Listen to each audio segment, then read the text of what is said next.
Hello, good morning, everyone. Welcome to the UNESCO SIM Caribbean Media and Information Literacy Training for Educators Hybrid Workshop. We are pleased to have you here with us this morning.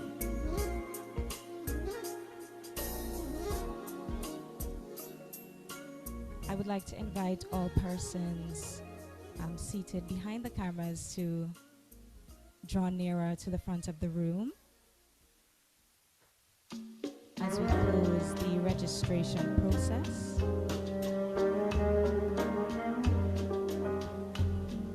I also recognize all online participants. Good morning to you all. Please feel free to share in the chat where you are joining us from. And to begin this morning's proceedings, I would like to invite Mrs. Stacy Payne-Masco to offer a word of prayer. Please stand.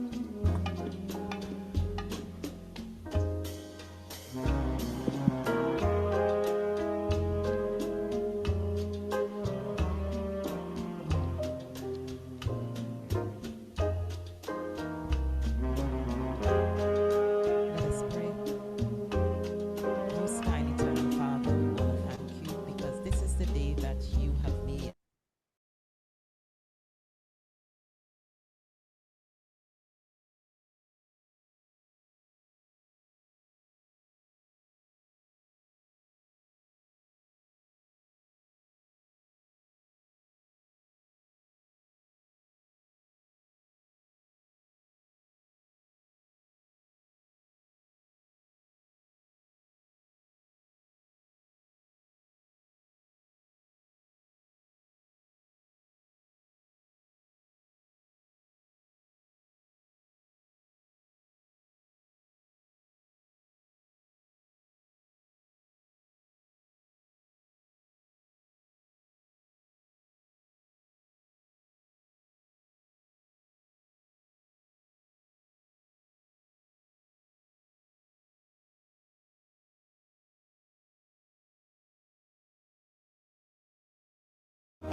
To our technical team.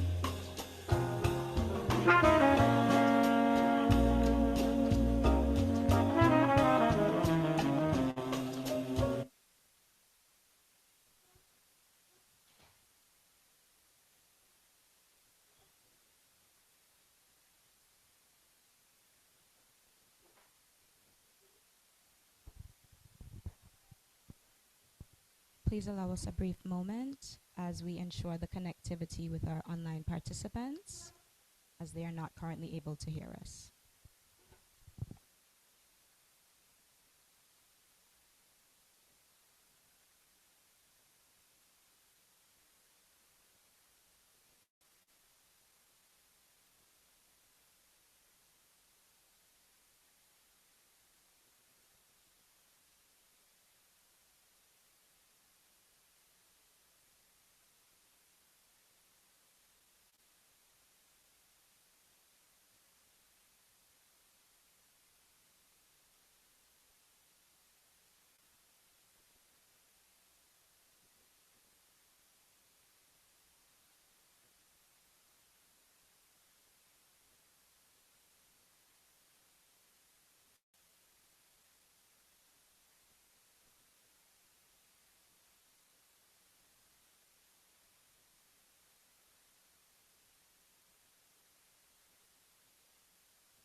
We're doing a small test.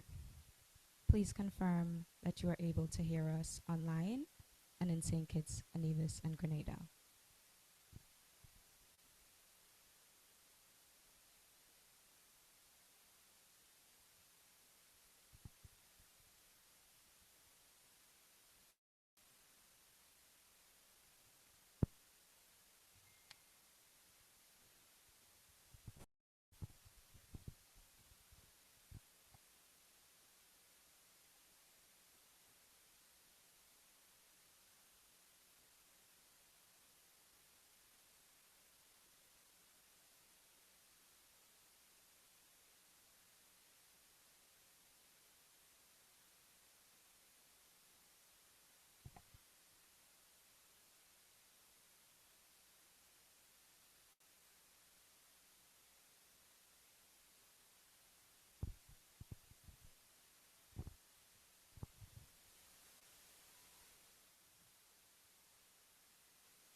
Okay, for the benefit of our colleagues online and the continuity of our program in the room, I would like to recognize Mr. Timothy Bauer, the permanent delegate of Antigua and Barbuda to UNESCO, Mr. Claire Brown, the Director of Education within the Ministry of Education of Antigua and Barbuda, Mr. Reginald Murphy, Secretary General of the Antigua and Barbuda National Commission for UNESCO, Ms. Joyanne Harrigan, Education Officer within the Special Needs Unit of the Ministry of Education, the Honorable Jeffrey Hanley, Deputy Prime Minister and Minister of Education, Social Development, Gender Affairs, Aging and Disabilities in the Government of St. Kitts and Nevis, Ambassador Neris Dockery, Secretary General of the St. Kitts and Nevis National Commission for UNESCO, Mrs. Diane Abel Jeffrey, Chief Education Officer within the Ministry of Education of Grenada, Ms. Kisha Gelino, Secretary General of the Grenada National Commission for UNESCO, Mrs. Andrea Andrew, UN Country Coordinator for Antigua and Barbuda, within the UN Resident Coordinator's Office for Barbados and the Eastern Caribbean, and Mr. Eric Fault, Regional Director for the UNESCO Regional Office for the Caribbean. Good morning, and welcome to the UNESCO SIM Caribbean Media and Information Literacy Training for Educators Hybrid Workshop. We are pleased to have you here with us today, and I now welcome our first speaker, Mr. Timothy Bauer, Permanent Delegate of Antigua and Barbuda to UNESCO, to provide his remarks virtually. Over to you, Mr. Ambassador Bauer. Thank you very much. And first of all, it's a great pleasure for me to be with you today from the permanent delegation of Antigua and Barbuda to UNESCO on the embassy to France. I'm pleased to join you for a brief opening remark on this important occasion. Globally, the call for small island developing states like Antigua and Barbuda, but also other friends in the meeting today, to digitally transform is resounding. As the timeline for the achievement of the Sustainable Development Goals on the 2030 agenda grows increasingly closer, accelerated on sustainable digital... Ambassador Bauer, if you could Yes. allow us a brief moment. We are currently not able to hear you. Oh, sorry. And so if you could pause for a brief moment, I will confirm once we are reconnected to you. Thank you.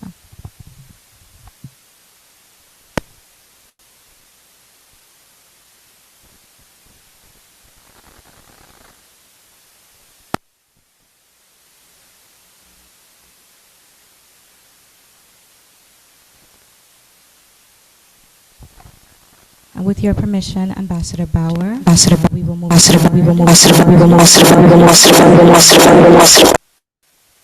Mr. Claire Brown, the Director of Education.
Largely determines our perceptions, beliefs, and attitudes.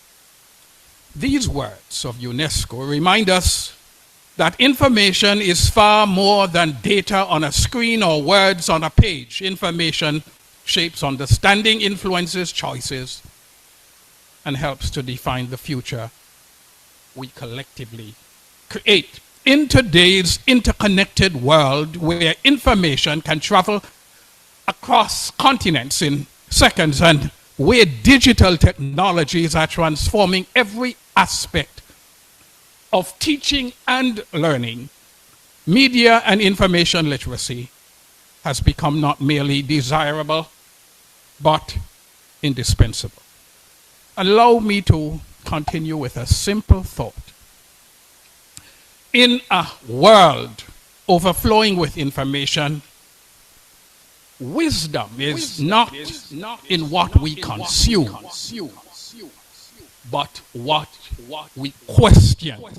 As educators, we stand at the crossroads of knowledge and possibility. Every day, we help students to make sense of a world that is increasingly complex, increasingly digital, and increasingly interconnected. Our task is no longer simply to teach students what to think. It is to teach them how to think, how to evaluate, and how to discern, and how to engage responsibly with information that surrounds them. This workshop comes at a critical time in education. We are preparing learners for careers that do not yet exist, technologies that continue to evolve, and challenges that demand critical thinking, adaptability, and resilience. My hope is that today's panel discussion on media and information literacy awareness will encourage us to reflect deeply on our role as educators in an era of misinformation and disinformation and information overload. I hope it inspires meaningful conversation about how we can help our students become critical consumers and responsible creators of information. More importantly, I hope it reminds us that media literacy is not an additional subject to teach. It is a lens through which all learning is strengthened. Facts inform us, but critical thinking transforms. My hope for the Google Classroom training segment is that participants will gain practical skills and renewed confidence in using digital learning platforms to support instruction, collaboration, and student success. Technology, after all, is most powerful when it is not merely used, but used intentionally. I trust that this session will provide tools that can be implemented immediately and meaningfully within your own classrooms and learning environments. Regarding the session on Google Classroom accessibility features, it is my sincere hope that we deepen our understanding of inclusive education and discover ways to ensure that every learner can participate fully and equitably. Accessibility is about more than technology. It is about opportunity. It is about recognizing that every student deserves access to learning experiences that respect their individual needs and abilities. When learning is accessible, possibility becomes attainable. As we turn our attention to enhancing student engagement and communicating remotely in real time, my hope is that we will explore innovative strategies that make learning interactive, relevant, and responsive. Student engagement is not measured simply by attendance or participation. It is reflected in curiosity, connection, and active involvement in the learning process. Whether our students sit before us in a traditional classroom or join us through a digital platform, they all seek the same thing: to be heard, valued, seen, and inspired. Technology may connect devices, but great educators connect people. The reality is that today's learners are growing up in a world where digital interaction is commonplace. Therefore, our challenge is not simply to master technology, but to humanize it, to use it in ways that strengthen communication, deepen understanding, and foster meaningful learning relationships. UNESCO has consistently championed media and information literacy as an essential competency for citizens of the 21st century. It empowers individuals to access, evaluate, create, and share information responsibly and ethically.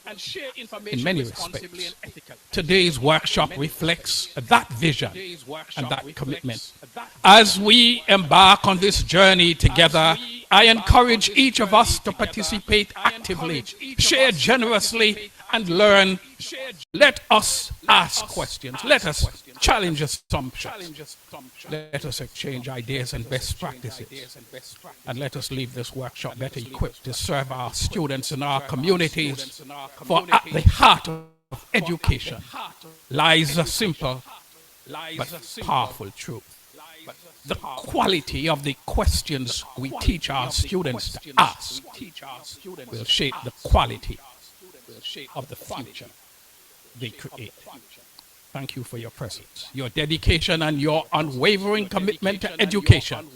Thank you for choosing to invest in your professional growth and by excellence of the learners you serve. It is my sincere wish that this workshop will be engaging, insightful, practical, and transformative, that it will spark new ideas, strengthen professional networks, and equip each participant with strategies that can make immediate and lasting impact. Thank you all and welcome. Thank you all and welcome.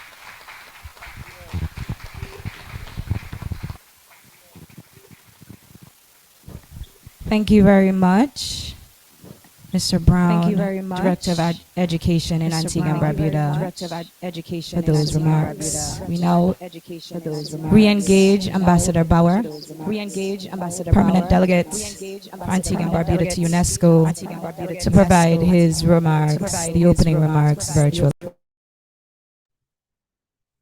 Yes. Good morning again, and I hope it's going to work correctly this time. I am happy to join you from the permanent delegation of Antigua and Barbuda to UNESCO on the embassy of Antigua and Barbuda to France for this opening remark on this very important meeting on occasion. Globally, the call for small island developing states like Antigua and Barbuda, but also Grenada and Saint Kitts and other friends who's joining us today, about the digitally transform is resounding. As the timeline for the achievement of the Sustainable Development Goal of the 2030 agenda draws increasingly closer, accelerated, and sustainable digital transformation become more important and a national priority. Digital literacy and media and information literacy are no longer optional competencies for all students. Neither are they skills to be developed by young for a future that is on distant horizon. Rather, media and information literacy is a skill set required by all of our society, including young, adult, or less young people. The UNESCO Seeds Inclusive Initiative on Media and Information Literacy in the Caribbean, SIM Caribbean, is an extremely timely and valuable initiative. I'm convinced that media and information literacy is an increasingly important topic for both educator and student alike. By operationalizing SDG 4, quality education, the government of Antigua and Barbuda is pleased to partner with UNESCO to lead agenda for SDG 4 on Education 2030 towards the goal on more inclusive, equitable, and quality education that promote lifelong learning opportunity for all. I'm also pleased to see the execution of targeted interventions such as the SIM Caribbean Media and Information Literacy Training for Educator hybrid workshop, which engage both educator of inclusive classroom and educator of students with disability.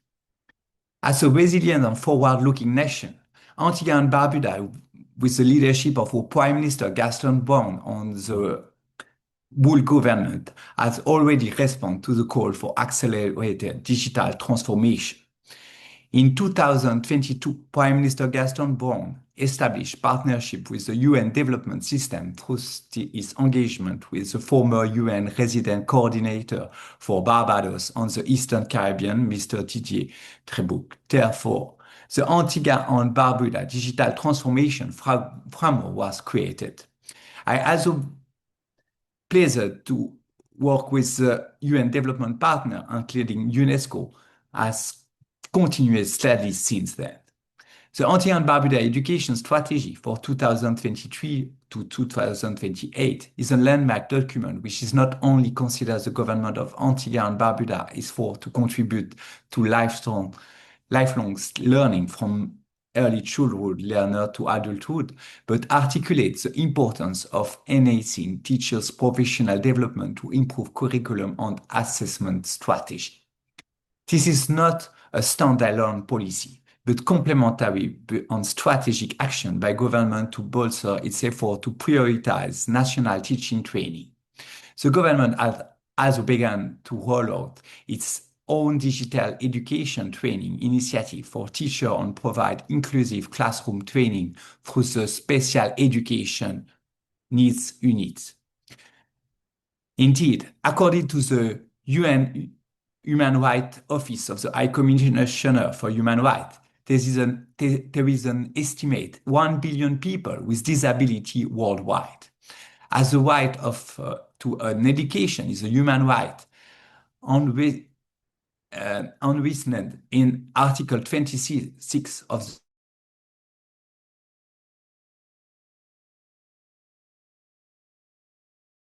the training of educator of students with disability is a very important intervention. This year, on the 7th January 26, Antigua and Barbuda celebrates 10 years of ratification of the Convention on the Right of People with Disability. In this convention, government commits to inclusive education for people with disability. The government of Antigua and Barbuda's leadership on the execution of this hybrid workshop reflects a reaffirmation of this commitment to this convention and to sustainable, inclusive national digital transformation. As I close, I wish to recognize the leadership and vision of Mr. Eric Falls, the Regional Director of the UNESCO Regional Office for the Caribbean, for the Sim Caribbean initiative. I also commend the CI sector in this office led by Mr. Paul Hector with support from Ms. Arita Philip for their planning and execution of this event in collaboration with the national focal point of the government of Antigua and Barbuda, Dr. Reginald Murphy, Secretary General of the National Commission for UNESCO, and Mrs. Joy Ann Harrigan, Education Officer. To participate in Antigua and Barbuda, to joining with satellite localization in St. Kitts and Nevis, as well as participants joining online from Grenada on the wider Caribbean, I wish you a very productive and successful day ahead. Thank you for your attention.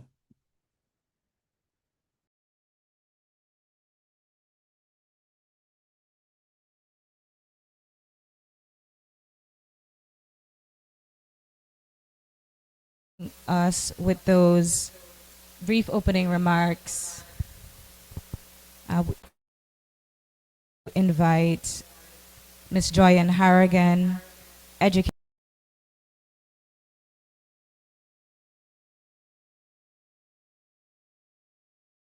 to provide some brief remarks.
Hello? Okay, I have sound. All right, so let me start again. Good morning. Please allow me to adopt the protocol that has already been established. Distinguished guests, representatives of UNESCO, members of the Ministry of Education, Science and Technology, fellow educators, presenters, and participants, both in Antigua and across the region. Welcome again. It is indeed a privilege to bring remarks on behalf of the Special Educational Needs Unit within the Ministry of Education. As we gather for this important educators training hybrid workshop, in today's educational environment, digital literacy, accessibility, and inclusive teaching practices are no longer optional additions to education. They are essential components of equitable and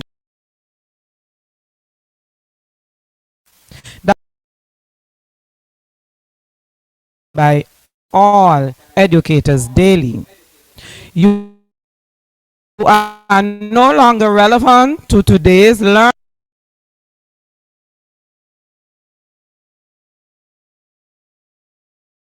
only to academic excellence. This workshop reflects a timely and meaningful collaboration between the Ministry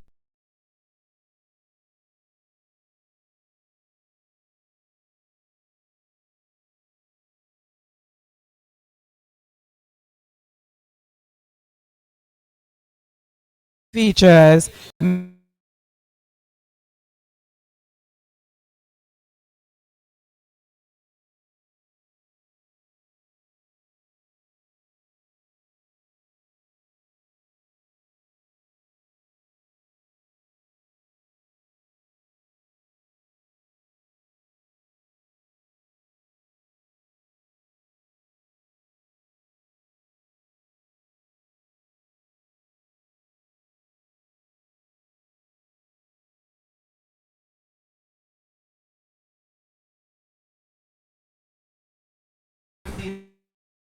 for students of varying abilities, learning styles.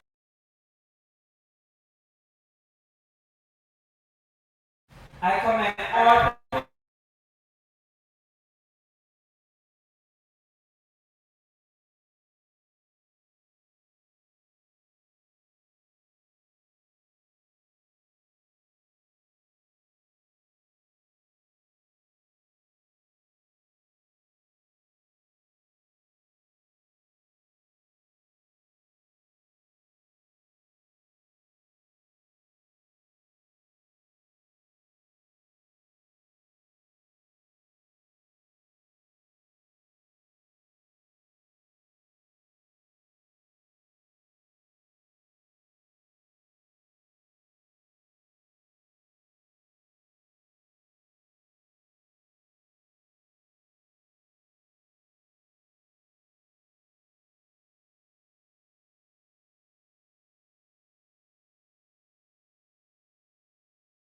supporting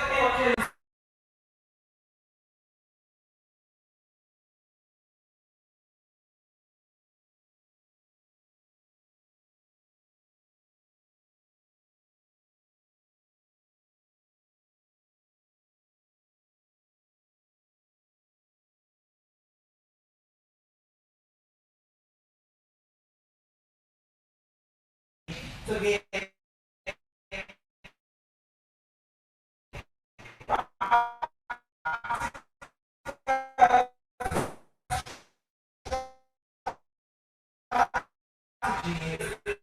that contributes with the schools after.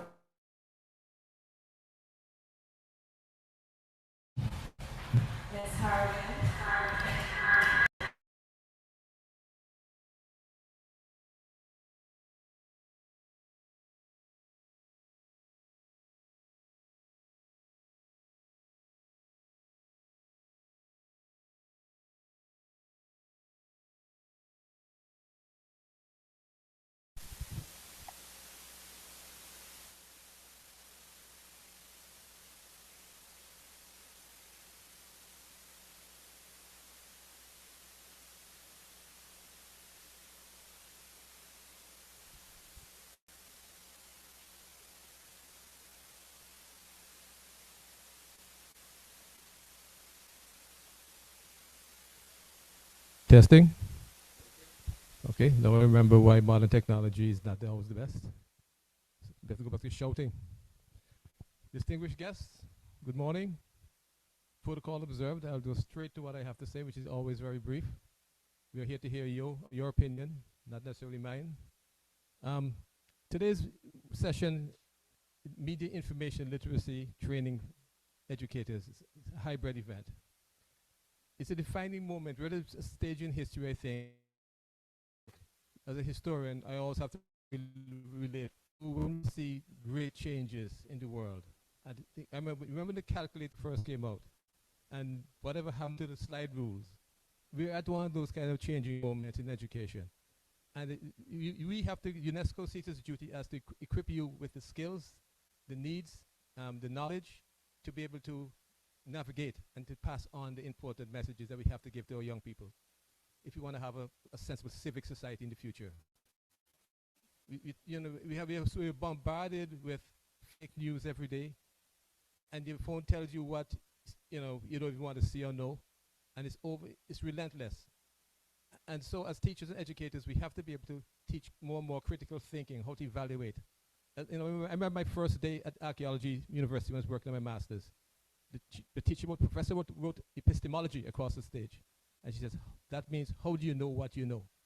Where's that information coming from? Are you citing somebody who's just repeating something else or making up something? It's even more challenging in this day and age when you don't know what you're looking at on your phones and in the smart devices. So we have to get the younger people to get the message across to them. And I think the teachers are the only people who can actually do this. So I encourage you to sort of use UNESCO's resources. There's a lot online, the media information literacy training. There are websites, there are lots of publications, documentaries, things you could use as tools you could use. And with that, I just like to say thank you very much for coming, and welcome to our school event.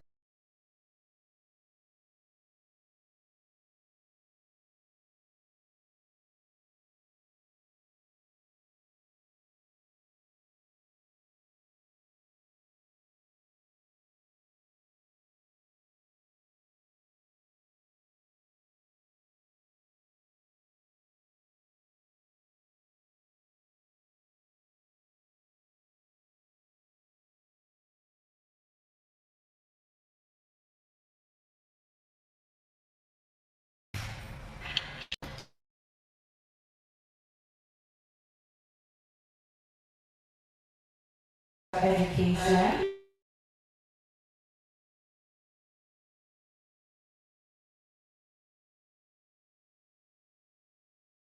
This.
Thank you, Madam Chair. And with the protocol so ably accepted, just allow me to recognize all those who are gathered via the hybrid in Antigua and the other parts. I recognize in my presence Her Excellency Ambassador Neris Dockery, Secretary General of the St. Kitts and Nevis Commission for UNESCO. Our moderator for today's proceeding, Mr. Sylvester Dua, Principal of the Cotton Thomas Comprehensive School. Our Chief Education Officer, who is also here present with us, Ms. Springett, Principal of the Cicely Brown Integrated School, Ms. Nadine Natter, Director of Addie's Place, Mr. Lewis White, the St. Kitts Spectrum Service Center, and all of our educators that are gathered here this morning. A very pleasant good morning to each and every one of you. Remember, I'm a teacher, so let's do it over. Good morning. Good morning. Education is our first line of defense in the fight against misinformation. In a world where a single post can shape minds faster than a textbook chapter, media and information literacy is no longer an extra subject. It is a life skill. It is how our youth learn to question, to verify, to think critically, and to use digital spaces to build, destroy. That responsibility is even greater when we speak of inclusion. Every child deserves the tools to navigate his digital world safely and confidently, including students with physical and learning disabilities. Kids treated as an afterthought in technology and media education. We are changing that today. St. Kitts and Nevis has taken deliberate steps in the fight for inclusion. We recently passed our National Disabilities Act, and our first National Disability Policy of 2026 to 2030 now provides a framework for inclusion and equal opportunity. One of its 10 policy imperatives is clear: education, training, and lifelong learning. Equal opportunities for students and adults with disabilities to attain certification. Another demand: we remove environmental barriers, ensure equal access to information and assistive devices. That includes digital information. But policy means little without prepared teachers. You are the bridge. Children with special needs, to provide specialized services and media information literacy is not optional. It is essential. This is why I extend sincere thanks to UNESCO on behalf of the Federation for providing opportunities like this one to help further develop our teachers professionally. Today's workshop for educators of students with special needs is in addition to the ongoing collaboration between the Ministry of Education, UNESCO, and the Open University of Tanzania, to which 26 teachers are currently pursuing bachelor's degree in education, including some who are specializing in special needs education, speech therapy, and other fields. Can I have a show of hands of those who are here who are enrolled in the OUT program?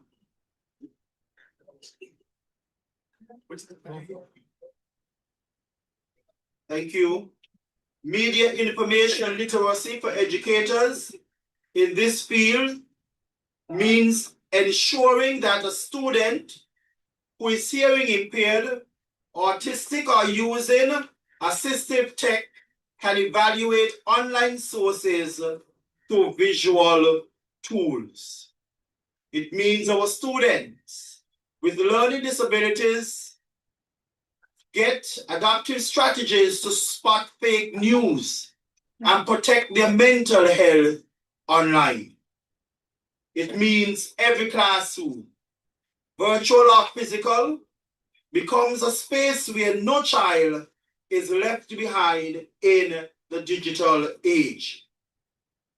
When you show a child how to use accessibility features, when you adapt a lesson so it makes sense for every learner, you are doing more than teaching. You are saying the future belongs to you too. This same Caribbean initiative under UNESCO's leadership aligns perfectly with our Sustainable Island State agenda and our ministry's mandate to equitably inclusive development. When we empower teachers with middle skills, we empower a generation of youth to be creators of truth, not victims of falsehood.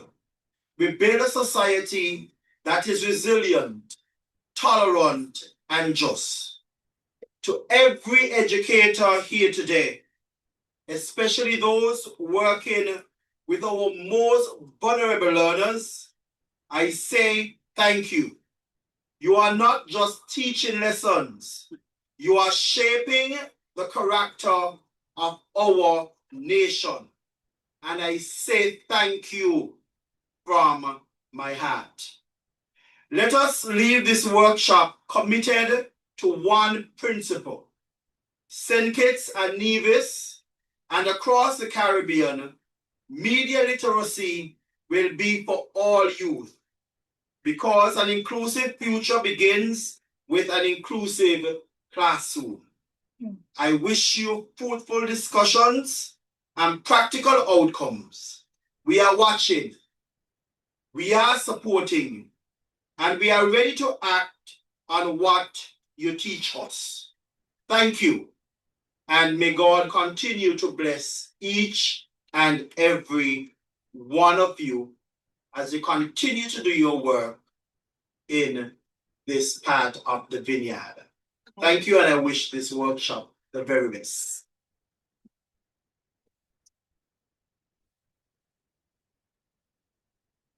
Thank you very much, Minister Geoffrey Hanley, for providing us with those opening remarks. We now welcome Her Excellency Ambassador Neris Dockery, Secretary General of the St. Kitts and Nevis National Commission for UNESCO, to provide her remarks this morning. Please allow me to adopt wish everyone a very pleasant good morning and a very hearty welcome, especially to those who are participating, the many of you who have turned up today, taking time out of your schedule. I know you had your plans and everybody's in exam prep.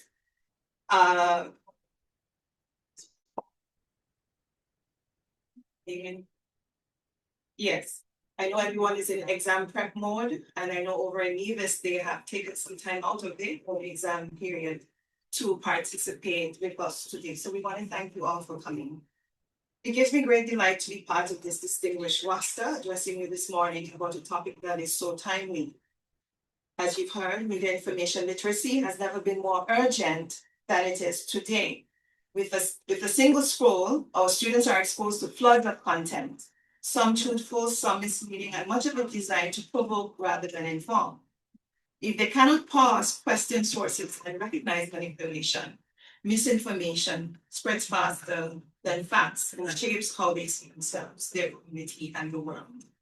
Even in our last 2 workshops that we had engaging youth stakeholders, we had persons present with disabilities, including some who were visually impaired or blind. And they were very actively engaged in the question and answer and spoke to some of their own challenges. So this special workshop is designed to reach this particular demographic within our population to ensure that the information is brought to them too, because they are normal in every other way, and therefore they interface with the internet in the same way that everyone else does, and they have the same challenges and the same concerns. So this is why I would like to sincerely thank the UNESCO Regional Office for providing this opportunity to join Antigua and others in this workshop. Training teachers of students with special needs in media information literacy is especially vital because these learners often face extra barriers to accessing, processing, and verifying information. So when we equip our educators with MIL tools and inclusive strategies, we give every child, regardless of ability, the confidence to think critically, stay safe online, and become responsible digital citizens. UNESCO is the earliest adopter and most consistent champion of media information literacy in small island developing states. And I really want to thank them once again for prioritizing SIDS. And I know under this particular Director General, he has indicated that SIDS will remain a priority. So I'm therefore happy to facilitate this workshop as part of my mandate found in the recent publication, UNESCO's Network of National Commissions Delivering for the People, which essentially instructs me to translate global ideals into local action. This means ensuring UNESCO's principles of inclusivity and accessibility live in every classroom, on every island. And that brings me to the heart of our business today, the work of our youth, all of our youth. Education is the engine of media information literacy. It is how we teach children to ask, who created this? What is the purpose? Is this true? But true education leaves no one behind. So to every teacher here, you are on the front line of democracy, of tolerance, of peace. You are turning students into critical thinkers, not passive consumers. That is how we build small island states, resilient, informed, sustainable, This is how we build sustainable island states, resilient, informed, and united. The St. Kitts Nevis National Commission for UNESCO, therefore, pledges to keep working with UNESCO and other development partners to keep delivering for our people. Let us make sure that when we speak of youth, we mean every youth. Thank you, UNESCO, for your vision. Thank you, educators, for your commitment. The future is literate, information literate, and it is inclusive.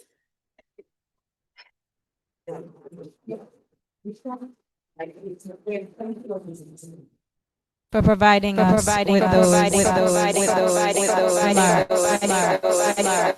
I now welcome Mrs. Andrea Andrew, UN Connection Coordinator for Antigua and Barbuda within the UN Resident Coordinator's Office for Barbados and the Eastern Caribbean to provide remarks. Is it still on? Okay. Thank you, Arita. Good morning, everyone. Representatives of UNESCO, representatives of the government of Antigua and Barbuda, Grenada, St. Kitts and Nevis, participants in person, participants joining virtually, ladies and gentlemen.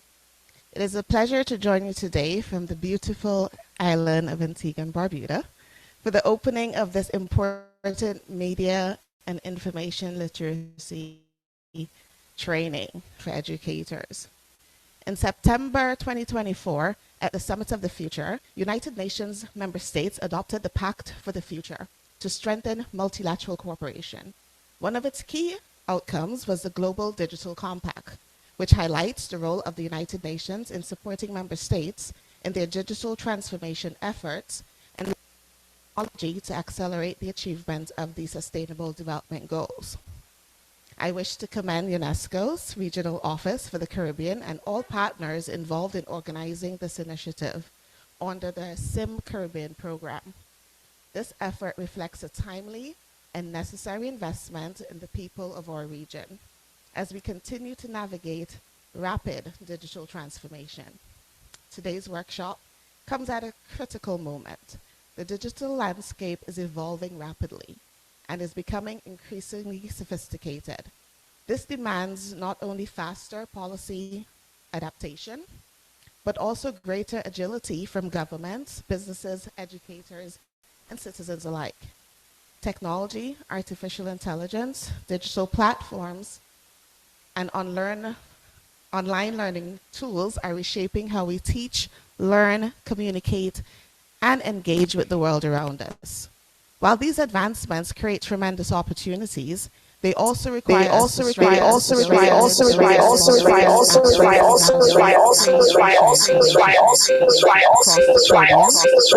digital divide presents more than a challenge of access to technology and information. It also exposes significant gaps in critical thinking, competitiveness, and digital inclusion, particularly for vulnerable groups. In the United Nations systems, we are heartened to see the advancements that the government of Antigua and Barbuda has made and continues to make in advancing its digital transformation through the adoption of a digital transformation framework that commenced in 2022. And we can say from the onset, UNESCO has been a strong partner within the UN development system. They work hard alongside UNDP, UNICEF, UN Women, PAHO, WHO, ITU, and my office, the Resident Coordinator Office, to support the government in developing a national digital transformation strategy. We expect the final strategy to be presented officially to the government at the end of summer. We're looking at this August. This collaboration has created an important pathway for advancing digital inclusion, web accessibility, and media and information literacy across the country. Media and information literacy is no longer optional. It is an essential competency for both educators and students. It empowers individuals to think critically, identify misinformation and disinformation, engage safely online, and participate meaningfully in democratic and digital spaces. I'm especially encouraged by the inclusive focus of this initiative, particularly its engagement with educators of students with disabilities, as well as youth, women, older adults, and marginalized communities. I wish to specifically recognize UNESCO's efforts to engage and include sign language interpreters and interpretation in public information campaigns, and its commitment to strengthening digital competencies among educators of students with disabilities, including through collaboration with the School for the Deaf. UNESCO's work continues to demonstrate that digital education and digital inclusion are interconnected pillars of sustainable and inclusive digital transformation in the Caribbean. Ensuring that no one is left behind in the digital age must remain a central focus to our collective efforts. As mentioned and highlighted by Ms. Harrigan in her remarks, there's a practical and real emphasis on tools like the Google Classroom.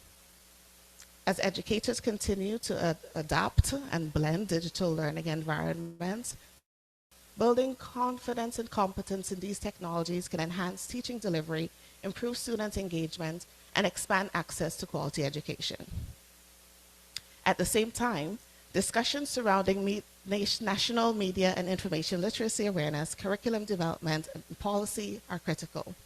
Sustainable digital transformation requires not only technology, but also strong policies, strategic partnerships, and people-centered approaches that promote critical thinking, inclusion, ethics, and lifelong learning. To all participants, I encourage you to engage fully throughout today's sessions, share your experiences openly, and continue fostering collaboration beyond this workshop. The knowledge and skills gained here will undoubtedly contribute to stronger, more resilient, and more digitally empowered communities across the Caribbean.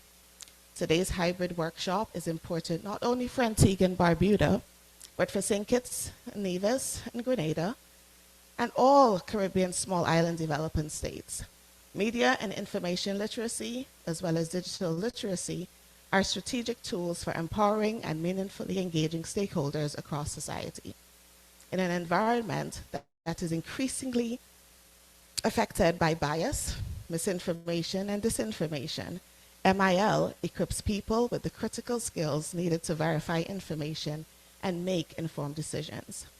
Joining my other colleagues, I also wish to close by commending Mr. Eric Falt, Regional Director of the UNESCO Regional Office for the Caribbean, for his continued commitment to supporting digital transformation efforts in Antigua and Barbuda and across the region. I also wish to recognize once again the dedicated work of UNESCO's Communication and Information Team, as well as the government and participants from Antigua and Barbuda, St. Kitts, Nevis, and Grenada, and the wider Caribbean for your commitment to digital education inclusion and meaningful engagement. I conclude by extending sincere appreciation to the government of Antigua and Barbuda, in particular, for convening this timely initiative and for your continued commitment to advancing digital inclusion and education in the region. I wish you all a very productive and successful workshop. Thank you so much.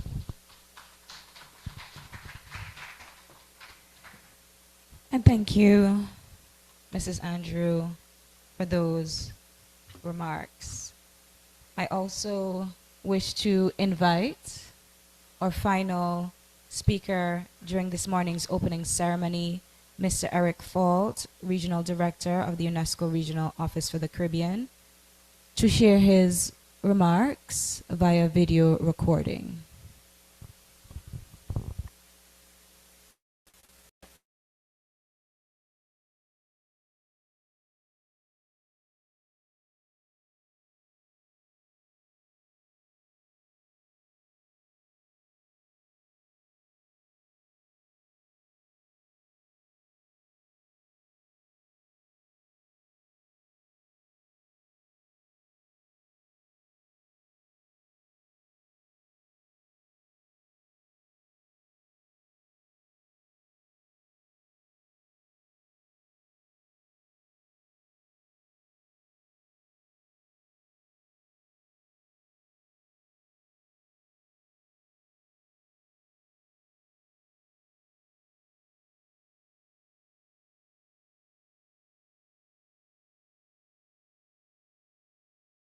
Good morning.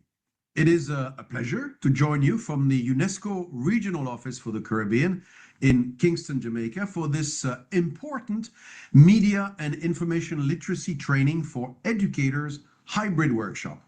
I would have welcomed the opportunity to be with you in person. I was, however, pleased to make my inaugural visit to Antigua and Barbuda just last month. And I came away very encouraged by the country's commitment to education, inclusion, digital transformation, and regional cooperation. So today's workshop, in many ways, is another expression of that commitment.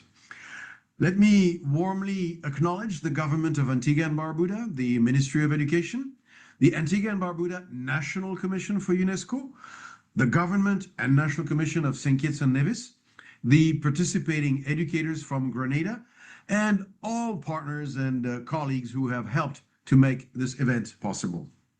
I also recognize the educators participating today, including those working with students with disabilities. Your work is among the most important investments any society can make. You shape not only what young people know, but how they think, question, participate, and contribute to their communities.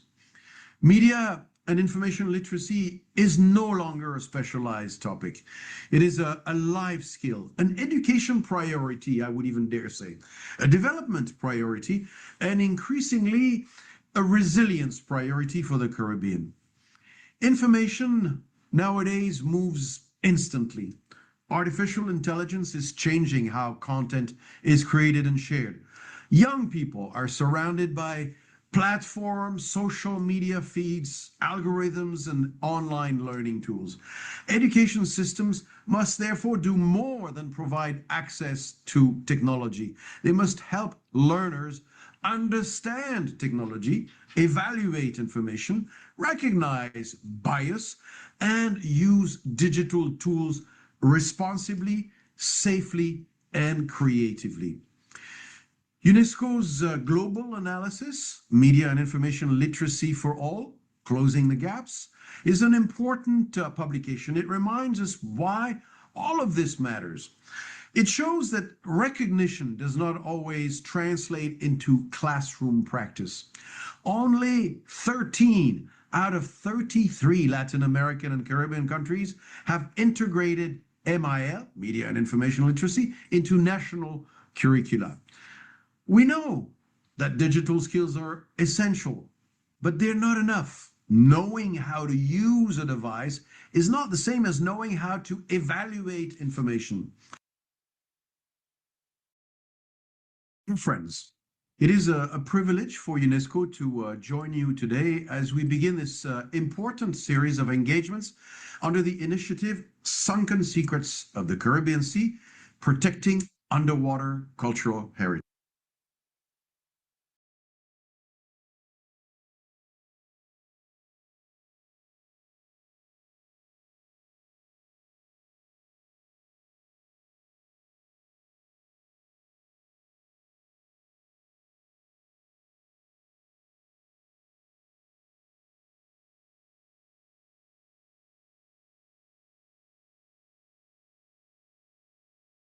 Director of the UNESCO Regional Office for the Caribbean.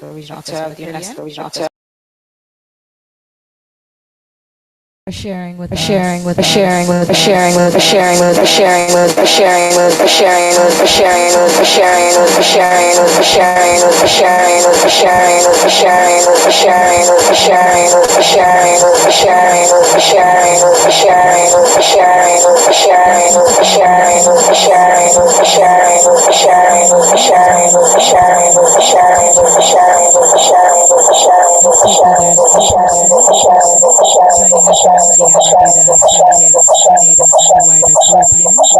We will now take a break for official photographs and the morning refreshment.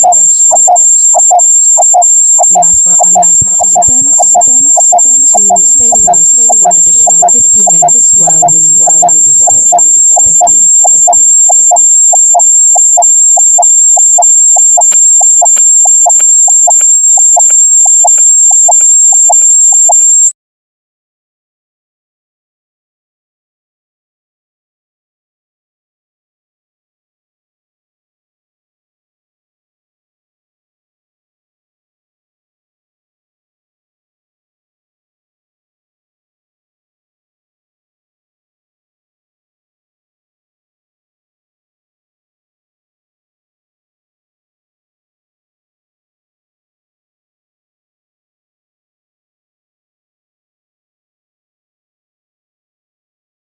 We are going to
the kitchen, which is directly out of the left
Good morning, everyone. I feel like the role has been reversed. I'm now in front of a bunch of educators and I feel excited because I'm now the one that can issue a punishment. No eating in my classroom. But good morning. Please allow me to adopt all protocols previously established. We have now started the next session, but before I begin, I want to introduce myself. My name is Esquire Henry, a former member of the United Nations Youth Advisory Group for Barbados and the Eastern Caribbean, and a very active youth member within the Caribbean space. And I'm happy to have each and every one of you in the room today. And as we move into the next session, the title is called Media and Information Literacy Awareness, Curriculum and Policy Panel. This is a very important panel and we have very exciting panelists. And allow me to introduce them to join us on stage and online. We have Mr. Paul Hector, PhD, Advisor for Communication and Information, UNESCO Regional Office for the Caribbean. We also have Mr. Sylvester Dorr, Principal, Cotton Thomas Comprehensive School, Ministry of Education, Government of St. Kitts and Nevis. And finally, Ms. Stacy Pascal, Assistant Director of Education, Ministry of Education, Government of Antigua and Barbuda.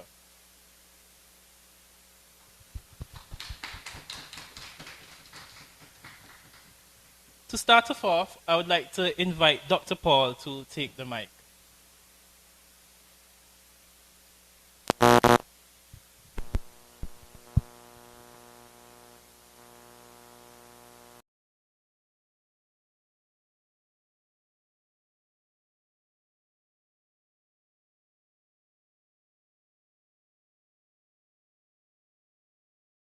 Hi, good morning. Just asking if you to confirm that you can see my screen, please. No. Okay. Good morning, everyone. I'm assuming that you're able to see my screen. It's truly a pleasure to join you today for this media literacy training for educators hybrid workshop, and to provide an overview of some of UNESCO's work in the area of media and information literacy with a specific focus on awareness, policy, and curriculum. I'd like to really frame my intervention around one simple idea, and that is in today's information environment, education must be something that helps learners do more than just access information. It must also help them judge information, question it, create it, of course, in a responsible way, and participate confidently in a society which is increasingly digital. Now, I'd like to, again, reintroduce a phrase that you've probably heard, and it's one which UNESCO is using because it captures, I think, many of the things which are at the heart of MIL, and that is the idea that we need to think critically and click wisely. Now, in today's session, I'm going to look at four sort of areas. First of all, I'd just like to position this workshop agenda within the whole policy discussion. As you can see, today we have a very practical exercise today, which involves Google Classroom, which involves student engagement, remote communication. The second key aspect is recognizing MIL as an important life skill, an education priority, a development priority, and increasingly a priority for resilience in the Caribbean. Thirdly, I'd like to share with you some of the research work, the projects that have been implemented in the region. For example, some of you may be aware of a 2022 Caribbean Situation Report on media literacy, misinformation, and disinformation. Also, another project called Building the Caribbean's building a media and information literate Caribbean. There's also been work around curriculum standards, global standards for MIL, and I think together these all show that MIL, it's not just something which is standalone. It's truly something which very much brings together a whole number of different thematic areas. So let me just go to advance to the next slide. One moment. I seem to have a little.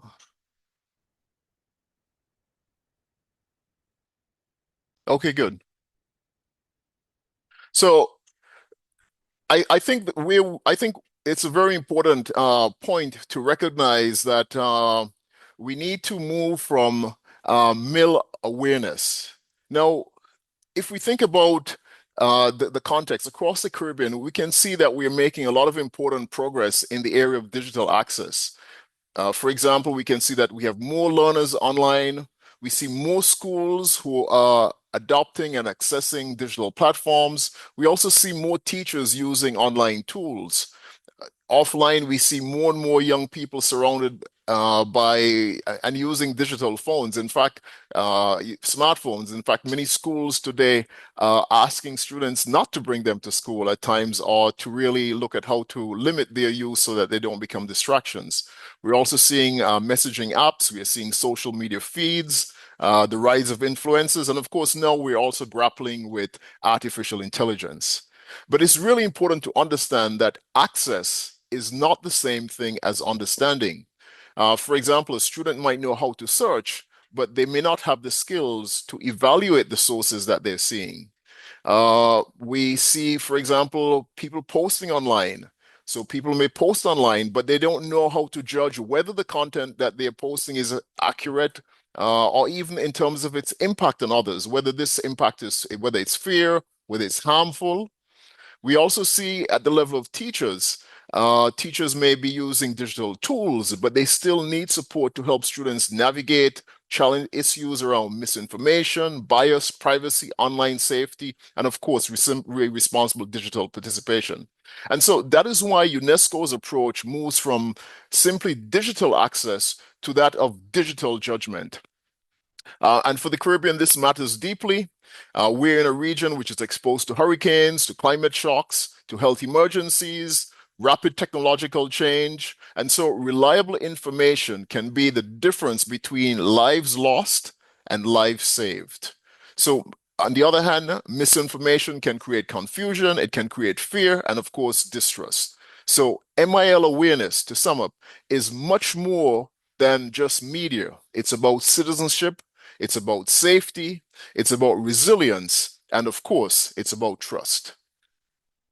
Now, let's talk about some of what UNESCO has been doing with respect to standards for curriculum development.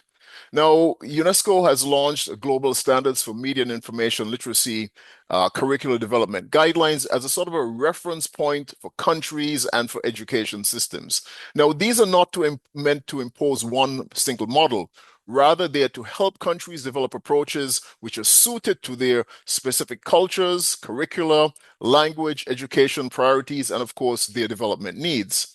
And these standards invite us to ask very practical questions. For example, what are the competencies that learners need to develop? Also, how should MIL connect with existing subjects? Of course, students are learning a whole range of other subjects. So what's the link?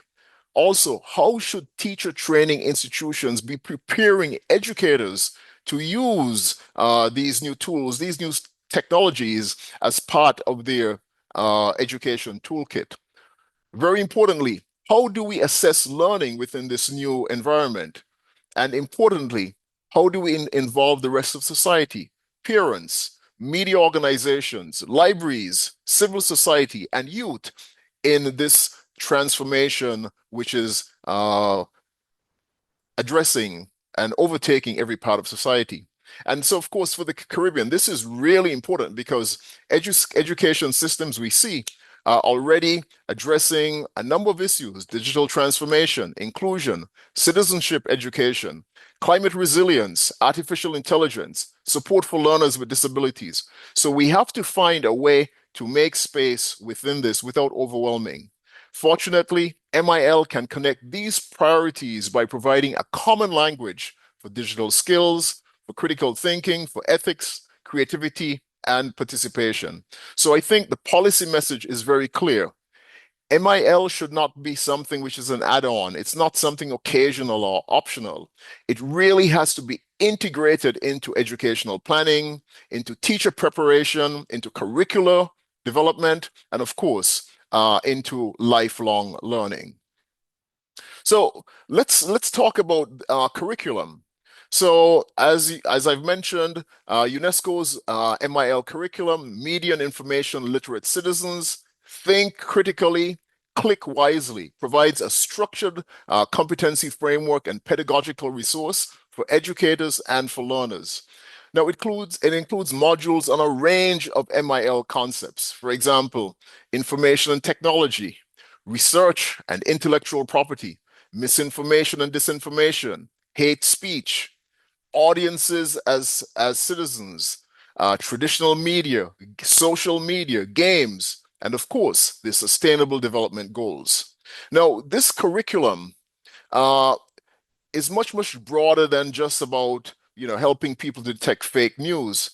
It also asks learners to understand and to participate in the process of information production, understanding how media systems work, understanding how algorithms are shaping what we see. Also, issues like how advertising is influencing our behavior, how stereotypes are reproduced, how data is collected, and of course, action. How can citizens participate responsibly? And so for teachers, this curriculum offers practical pathways. It shows that MIL can be integrated into social studies, into language arts, history, technology, science, across the whole spectrum of subjects that teachers are teaching and students need to learn. The goal, as I said, it's not to add another burden. Rather, it is to strengthen what teachers are already doing, helping students to think, to question, to communicate, to create, to be creative, and of course, to participate. Now, let me share with you some of what has come out of some of these pilots. And the first one I'd like to talk about is a UNESCO Associated School Programs pilot. And this provides a first very useful set of evidence into how this curriculum can be rolled out and piloted. And this pilot was conducted in 42 countries, 42 schools, across 7 countries, including Trinidad and Tobago. We had countries like, for example, Algeria, Kenya, Canada, Ecuador, South Korea, Nigeria. So this, of course, helped to, again, if you want to say, stress test this curricula in low income, high income, developing, and across different cultural and linguistic contexts. Now, one finding that emerged from this is especially relevant. I should say this also involved teaching some 60 educators across the 7 countries on how to integrate MIL into their classroom, and more than 1,000 students were part of this pilot. So it was, on a fairly large scale.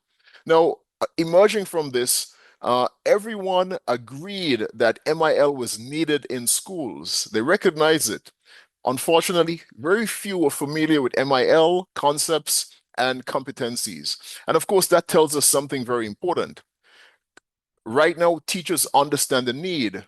Students, of course, need the support, but the education system must provide the structure, the training, the resources, and confidence to make MIL practical in the classroom. And so I think that is why today's workshop is so important in terms of moving MIL from global guidance to really understanding the sort of nitty-gritty of local practice and how do we go about adapting to these environments. Now, let me talk about some Caribbean cross-sectoral MIL initiatives. So we've been working with a number of regional partners, again, to build evidence and, of course, to develop practical tools and to apply them.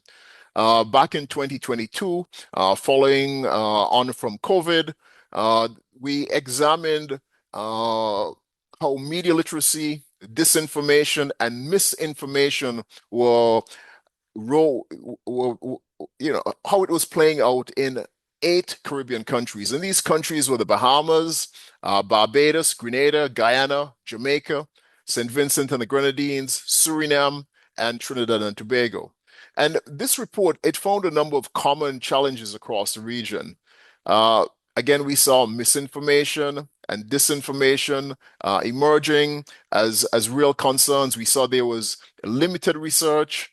There was also, in the case of media houses, a lot of pressure for media houses to get news out very quickly, sometimes without giving enough attention to authentication because of the competition with social media. We saw that there was uneven public trust, and this, of course, highlighted the need for much more collaboration. At the same time, we also saw a number of opportunities which were being leveraged. Public awareness campaigns, some nascent efforts at fact-checking. We saw media training coming out. We saw also editorial standards and integration of interest in integrating MIL into national curricula. This work is, of course, continuing.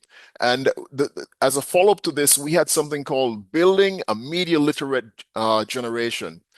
And one important output of this is something called the Caribbean Media Literacy Digital Library. It provides over 75 resources for educators and journalists, includes guides, lesson plans, videos, and interactive exercises. And this is available for free online. And so this is a very important bridge from taking what we found in research to action. And of course, from action to resources that teachers and media professionals can use. I should also add, we have also developed a number of games, interactive games. And we're currently about to launch a follow-up initiative. It's called Media Literacy Across Caribbean Generations. This will target 3 countries, Guyana, Jamaica, and Trinidad and Tobago. It will look at building capacities and enhancing collaboration across media organizations, universities, and libraries. And one of the things that we'll focus on is empowering stakeholders to develop and implement community-driven and age-specific MIL initiatives that really lay the foundation for regional collaboration. So let me start wrapping up. I think, of course, what's very important is putting into practice what we come across. I mean, practice, this is where, where the rubber meets the road. And again, how do we build that bridge between policy and practice? And of course, as I mentioned, this begins with awareness. Curriculum is, of course, a very important pillar, and certainly policy. Today, we see, for example, we'll be having some practical training through Google Classroom, looking at very key aspects like creating and managing classes, things around engaging students remotely, communicating in real time, and of course, very importantly, accessibility features. And this is, of course, very important because we must include everyone, and we must take practical steps. We must also reach the teachers where they are, helping them with lesson preparation, again, taking into account the needs of students who learn differently, and of course, parents who also want to support their students, their children at home. And so working together so that no person is excluded. And again, of course, what's really wonderful, and I hope for the discussions later, we have several countries from the region who can, of course, share experiences and who have that on the ground know-how about sharing experiences, adapting tools, and of course, learning from one another, and of course, supporting building of capacity. So from this workshop, where do we go next? So I've talked about several steps. First, awareness. We need to continue to build public understanding of MIL among students, teachers, parents, journalists, youth organizations, communities, the whole group. In the same way it takes a village to raise a child, it takes everyone and all their efforts to ensure that MIL is firmly integrated across the society so that we can really position ourselves to effectively manage the digital transformation. Secondly, MIL policy needs to be connected to the national educational plans and the national digital transformation strategies and of course, efforts to ensure inclusion and media development. Thirdly, curriculum. It's important that we map the various MIL competencies into the existing subjects and teacher education programs rather than having MIL as a sort of a separate standalone item. Fourth, capacity building. This is really key. Teachers and journalists need practical training examples, toolkits, and peer-to-peer support. And this is some of what we have attempted to deliver in, for example, that online media training toolkit that I've talked about. Finally, evidence. This is really important. We should use pre and post assessments. We need to absorb feedback. We need local research. And the goal is not for us to just import models from everywhere. What we have to do is to build a Caribbean MIL system that is relevant, that is inclusive, that is resilient, and also sustainable. So now, in closing, what I'd like to say is this. I think the Caribbean's future is going to be shaped not only by the technologies that we're adopting, but by the judgment with which we use them. Artificial intelligence, social media, online learning platforms, digital tools, these will continue to evolve, but the core educational mission will remain the same. How can we help learners think critically, act ethically, communicate clearly, create responsibly, and of course, participate confidently. And of course, media and information literacy gives us the tools to make this practical and effective. We see that it can strengthen education, it can support participation, it can build trust, and of course, help young people, help older persons, help everyone navigate this complexity successfully. Of course, UNESCO, we are pleased to support countries. We are grateful for the support of our national commissions, the educators, various media partners, and regional institutions who are helping to make MIL awareness, policy, and curriculum more widespread across the Caribbean. And I encourage us to also approach this workshop as more than a training session. Let us see it as part of a wider Caribbean effort to prepare learners not only for the digital world as it is, but to create the digital future that we want to have. Thank you.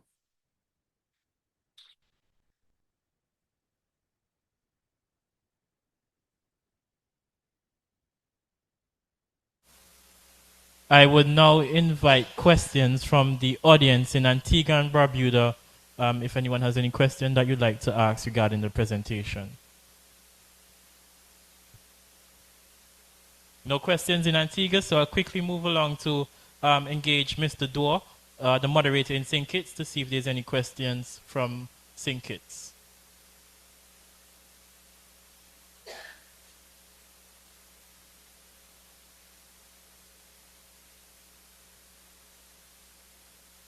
In the interim, while we check on Mr. Dorr, I'll see if there's anyone from Nevis or Grenada that's online who would want to ask Dr. Hector any questions.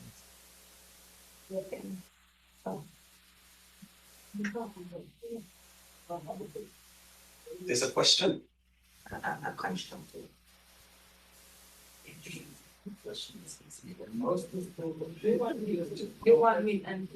I see that the mic is on for St. Kitts and Nevis, but we're not able to hear.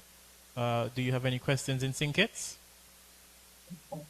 No questions at the moment. Okay, hold. Okay. I think there's no questions, so we'll move right along to Mr. 1 second. Sorry about that. We do have a question. Give me one more.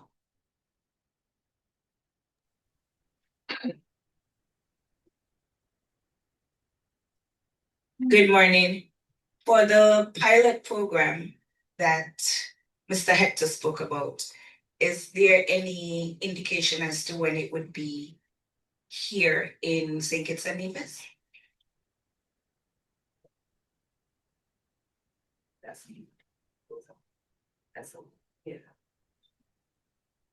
Thank you very much for that question.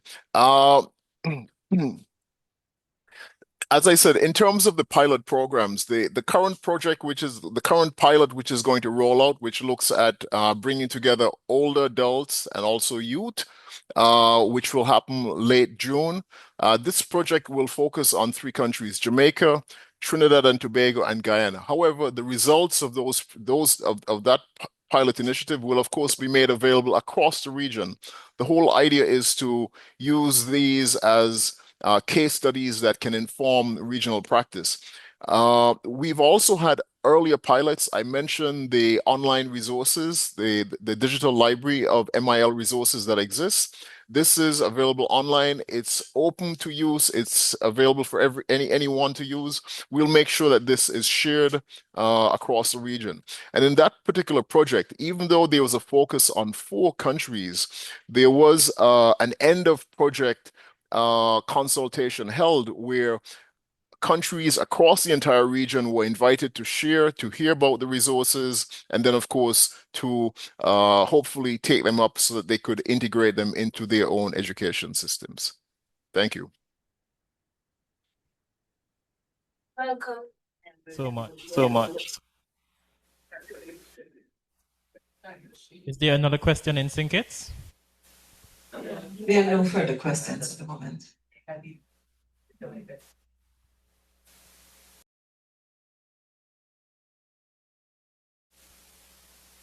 So I think there's no further questions from Synkits.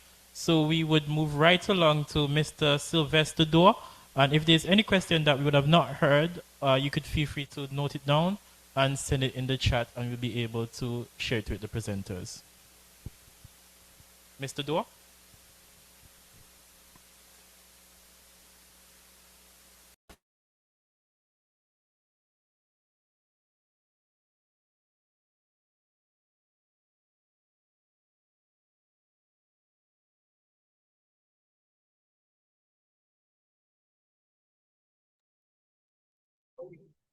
Greetings again. And just confirming that you're hearing me over there, sir.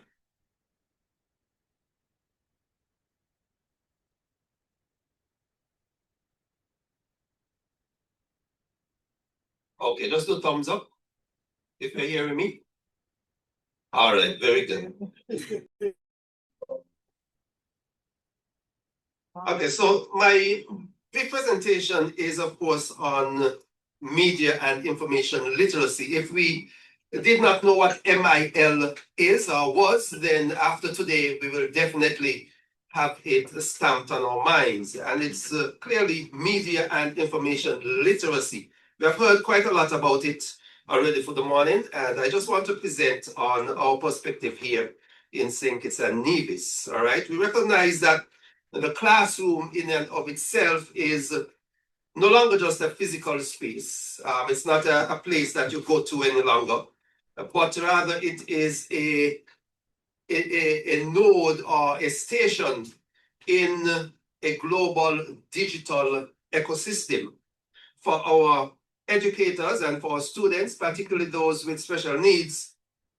Navigating this landscape requires more than just knowing how to operate a laptop, how to turn on the computer, how to go online. It's much more than that. And it is knowing how to go about meeting the demands of media and information. Literacy, as it says, about learning, about knowing, the critical capacity to access, to evaluate, to use, and create information responsibility. This comes directly from UNESCO in terms of what MIL is, all right? So the significance of MIL awareness for educators, not just the digital tool, because as I think the presenter earlier said that digital tools without critical literacy are just noise. If you just have a tool and you don't know how to use it, then what is the purpose of having it? If you have a hammer and you don't know how to use the hammer, what are you going to do with it? Maybe try to dig a hole, like you use it as a drill. The same way if we have the laptops, if we have the devices, if we have the tools, the software, we don't know how to use it or we don't have access, then of what use is it, really to us. And as a federation, we have been transitioning toward a tech-driven economy. We see and we hear about the electronic ID that the government is talking about pushing out, our EIDs. It's a widespread digitalization. And the role of the educator, therefore, I believe, must shift from information provider to digital navigator. That is teaching the children how to navigate, how to go about getting the data, analyzing it, understanding it, rather than just here, this is what it is. MIL awareness is vital for educators for a number of reasons. I'd just like to highlight 3 of them. The first one is combating misinformation, and I call it a misinformation epidemic. It's an epidemic. If you look on social media, if you look on the internet, there's so many different pieces of information that you have to wonder, is that real? When you look at AI and what AI can do, you have to stop and think, is that real? You know, I can take your picture and in less than 10 minutes create a whole video of you saying something and doing something that when you yourself see it, you have to question, wait, when did I do that? When did that happen? And that's the world we are in, right? And so we have to teach our students, we have to teach ourselves likewise, how to critically evaluate media messaging, how to identify, somebody mentioned it earlier as well, deep fakes, you know, and if you don't know what deep fake is, then please look it up because it's a very real, troublesome situation. Fostering digital citizenship, that is the second aspect I want to look at. The teachers must model and instill healthy digital habits. Not just digital habits, but healthy ones. Data privacy awareness. What is that? What does that include? The things that you put online 10 years down the road, those very things might come back and haunt you. Persons who are looking at a job as a young person, when they put certain things out there on the internet and they think they delete, nothing is really deleted from the internet. And you know, you go for a job and somebody pulls it up and they say, oh, look at what you were doing online. Then the other thing you have to look at is, you know, cybersecurity practices so that students themselves can engage online safely without fear of exploitation. Our students are online morning, noon, and night. And much of the time, or most of the time, it's without adult supervision. And we don't know what they're getting into. We don't know what platforms they're on. And we have to be very careful and mindful that when we're looking at MIL, we have to teach our students how to go about surfing, how to go about, you know, navigating the internet without being caught in these situations and being exploited. We have then, as teachers, the pedagogical aspect of it, what I call a pedagogical evolution, that is moving beyond basic computer literacy into more or true information literacy, which transforms technology from just being passive or a passive distraction into an active tool for inquiry-based, student-centered learning. So rather than just putting on a video and they're watching it, then we're teaching our students how can they, you know, utilize the tools that are available online for deeper learning, for understanding, for them navigating the real world that is around them that they have to live in. I want to also look at the national frameworks because I have to look at the policies, the government policies or the Ministry of Education policies that govern MIL. I recognize that curriculum prioritization, that has been a big one. The digital capacity is anchored across several key regional and national pillars that are indeed strengthened and facilitated by UNESCO.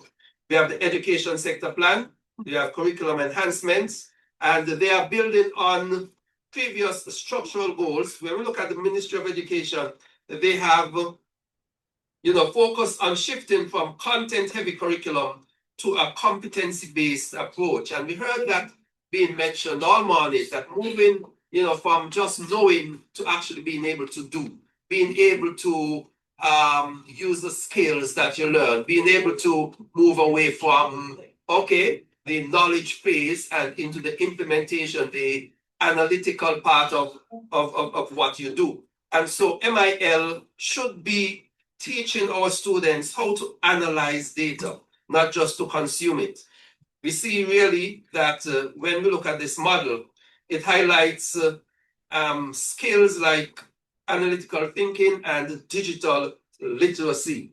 We also have the National ICT Strategic Plan and Policies, the government's overarching policy, which explicitly outlines expanding standard computer literacy into full information literacy and culture across formal education. And I think this is actually, while the literature is there in terms of the policy, which is on paper, that as teachers, we have to take the mandate upon ourselves to make this happen. We have to utilize the tools, we have to use the technology within the classroom and take it off of the policy paper and off of somebody's desk, which just says this is what should happen, right? And so ensuring that learning materials support modern pedagogical environments in the classroom. How does the computer assist you as a teacher? How does it help the student having a tablet, having a device? Somebody spoke about taking away phones. Do we take with the phone? What do we do with the phones? Or do we teach them to use them in a more realistic sense that would help them enhance their education? They have to learn this. It does not come overnight because they know their phone is for TikTok, and so you give them the phone and all they're on TikTok and whatever else the young people use. I don't know, I'm way past that. I'm still on Facebook. Facebook is for the old people like me. And so all those on those platforms, they have to know and understand how to use the device for good rather than for bad. And I think we have to teach them that. That is what MIL is all about. All right, we have the continuing professional development such as this, thanks to UNESCO for organizing such training for teachers. And this, I think, is systematic, and it integrates the standard framework for pre-service and in-service educators.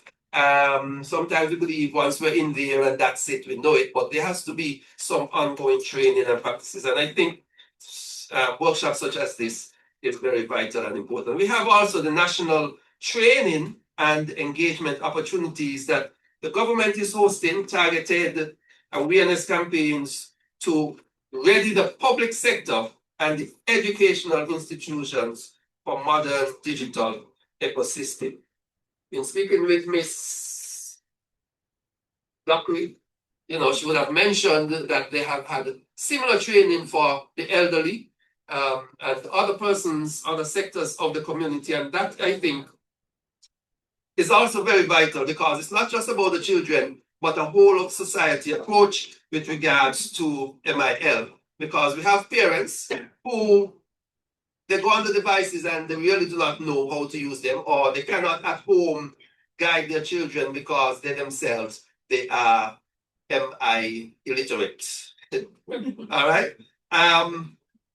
Moving forward, I think there needs to be further engagement with organizations and educational institutions who can customize digital literacy based on those individuals who they are trying to reach. And the structural awareness sessions directly through government dedicated, the technical arm, the ITC Center, that is there. And I think they have a program where you can reach out to them and tailor lessons or tailor sessions for specific bodies of people. And so we see it's very important. And I realize also that there are ongoing initiatives with UNESCO and government collaboration, partnerships here in St. Kitts and beyond and throughout the region. And of course, I've been part of those meetings as well with regards to the SIDS, that is the Small Island Development States, and there are critical flagship collaborations, I think, that are currently shaping the educational landscape. And we as teachers, we have to be on board in moving those forward, because if we are roadblocks to these development, then where will they be? Where will they go, right? We also have, and just looking at collaboration and the way forward, we have the SIM, the Caribbean MIL initiative, which we are dealing with. UNESCO has rolled out the Small Island Inclusive Initiative on Media and Information Literacy. And this, I think, continues to yield major milestones as we are here now and across the region in Antigua and is it Grenada? And Grenada are online as being part of this workshop. And so we are very thankful. We are very mindful that it is a lot of work. We are very mindful that it's engaging, and we ourselves will have to be educated to educate those who are in our care. And just want to say thanks for this workshop. Look forward to further collaboration with UNESCO as we move this program forward. Thank you.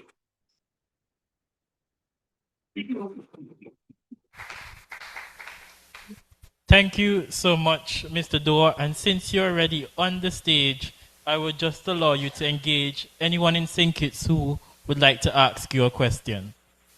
Sure. Anyone? Question? Just raise your hand.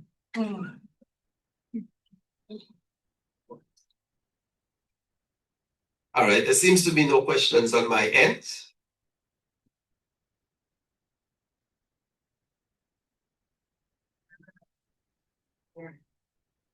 We would now check online to Nevis and see if there's any questions from any of our participants online from Nevis and Grenada.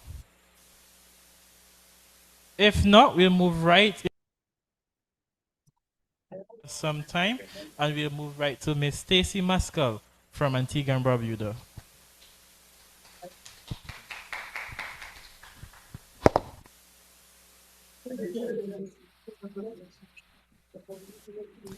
Good morning. Now I'm having a bit of a difficulty with bringing up the presentation. I'm a little bit disappointed because I had a video there that I wanted to show you, but we will get that somehow. Now, I'm not sure if we're able to load because the internet is bobbing and weaving in the computer, so I'm not able to get onto the Zoom to share. But I'll just talk my way through. Yes, so we're here to talk about media information literacy. And I just want to thank my other two presenters, colleagues, who would have done an excellent job in setting the tone in terms of policy, some of the things we need to get concerned about. So now it's my turn to really quiz you, to engage you, because the first thing I saw was it has to be interactive, right? And so I want to take us through a journey today. I don't know if you have a microphone, a roaming microphone, and then we have the persons there. In terms of the list of generations that we have gone through, and each generation that I call, I want somebody to tell me, imagine you were there in that generation and what the type of technology perhaps existed then. You think you can, okay. All right, so I'm starting with the baby bloomers. All right, I'm just starting from, when did they start? Who are baby bloomers? 1946 to about 1964 is what I have here. So what type of technology would have existed in that time in terms of moving towards a digital capacity I'm talking? What type of technology? And this is open for all those who are online and those who are in the room.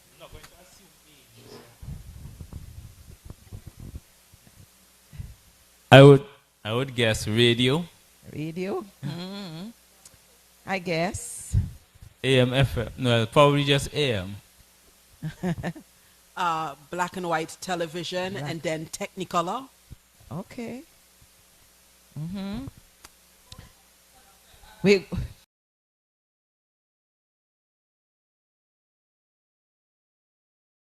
The old time phone that used to make a lot of noise. Okay. And I'm going to go on to our next one after Ms. Harrigan is finished. And we need to gauge those who are online as well. You can unmute and you can share. Okay, go ahead. Yes, my dad uses, he still uses a CB radio, shortwave something that comes with a big setup, and I don't know what technology that was, but he still has that old system. All right. I remember these are people post-war, right? People. All right. And so we have the Gen X. What they used to do, what they used to use. These are the people. Yes, someone there. Your phone.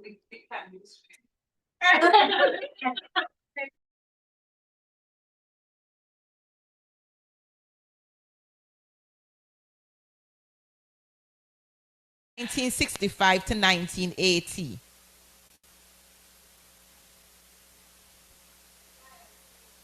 Dial tone, yeah.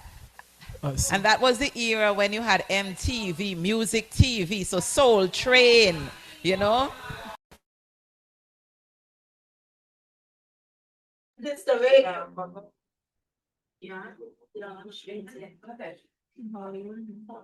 Go ahead. The transistor radio. Okay.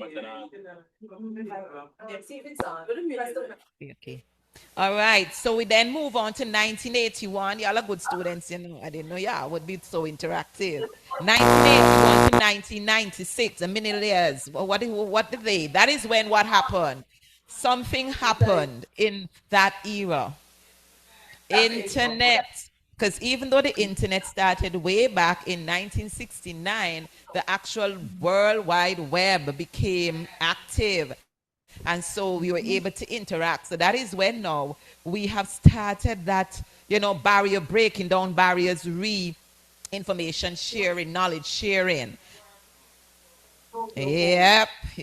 And so we had the Gen Zs now from 1997 to 1996. What happened there? Digital initiatives, activation. So this is where you had like your Web 2.0, your Messenger. Anybody remember Messenger? Yes.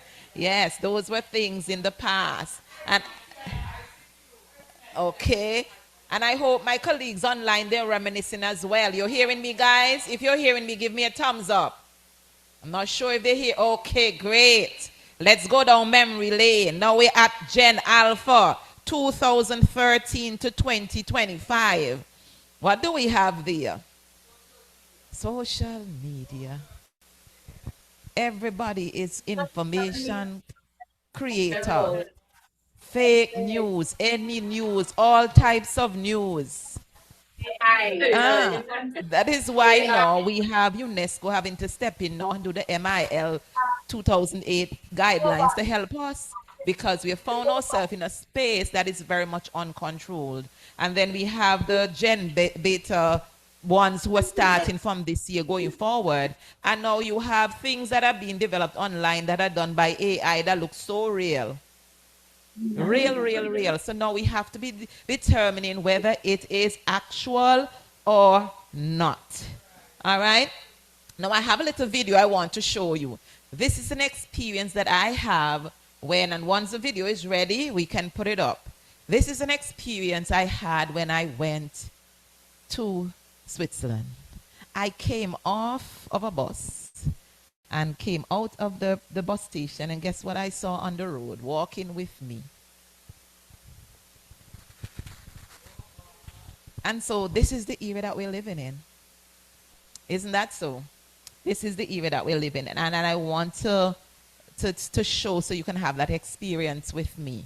But I also want to say to us as I continue, because it's not a very long presentation, is that the policies that we create today are absolutely important to help to manage an environment that is pretty fluid, pretty loose. Anyone can create, anyone can post. Are you with me? Okay, so the video is up, so I'll hush and let you just... Do you know where you are? You're in Geneva now.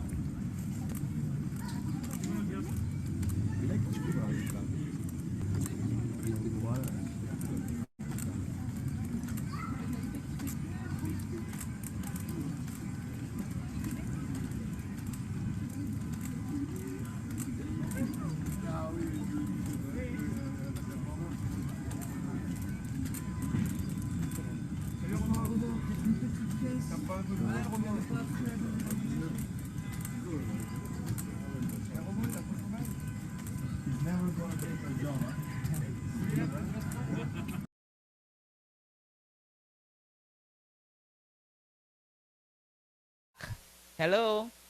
How can we protect our students without holding them back? Because like it or not, it is the world that they will live in. And if we keep fencing them in, they will not be able to function.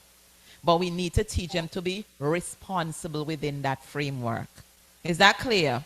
And so hence why this discussion is absolutely critical for us as policymakers, for us as vanguards of that society, of this society in that generation.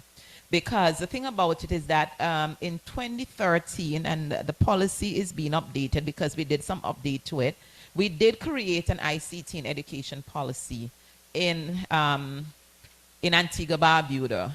And the policy centered on, I want to read, this document ushers in a new era in which we see not only major collaborations with other entities such as UNESCO, Commonwealth of Learning, OECS, and various industries as cross-cutting education. After all, we are preparing, shaping, and molding workers who will enter the labor force. And right now, you know, you don't have to go to a physical space to work. You with me? So you see, all these things we have to take into consideration as we provide the training. But we went back in 2024, 2025, thereabout, and recognized the policy never addressed how we should protect students' privacy. They have privacy, yeah? They do. And we have to let them know it's not everything they can put on Facebook. Yeah, I said it right, but you guys doing it too. Right? Everything we do, put on our Facebook page. We are creating our digital footprints, and we don't even know. And sometimes when you go in spaces, people don't know you before you were formally introduced. And so these are some of the things we have to be conscious of. And I just want to say, for the classroom situation, the context keeps changing in terms of technology. So as teachers, you're forced to, when you think you have constructed, you have to deconstruct to reconstruct. Because right now, academia is struggling with how to deal with AI in that environment. And just now, as we're dealing with ChatGPT and Gemini, there is something that is coming even more advanced than that just now. So we are not able to settle within the environment. And so we have to be flexible. We have to have the ability to retool to able to deal with what we're faced with, right? And so one of the things, and I'm going to end now, that I want to take away as I was going through the MIL guidelines that jumped out at me.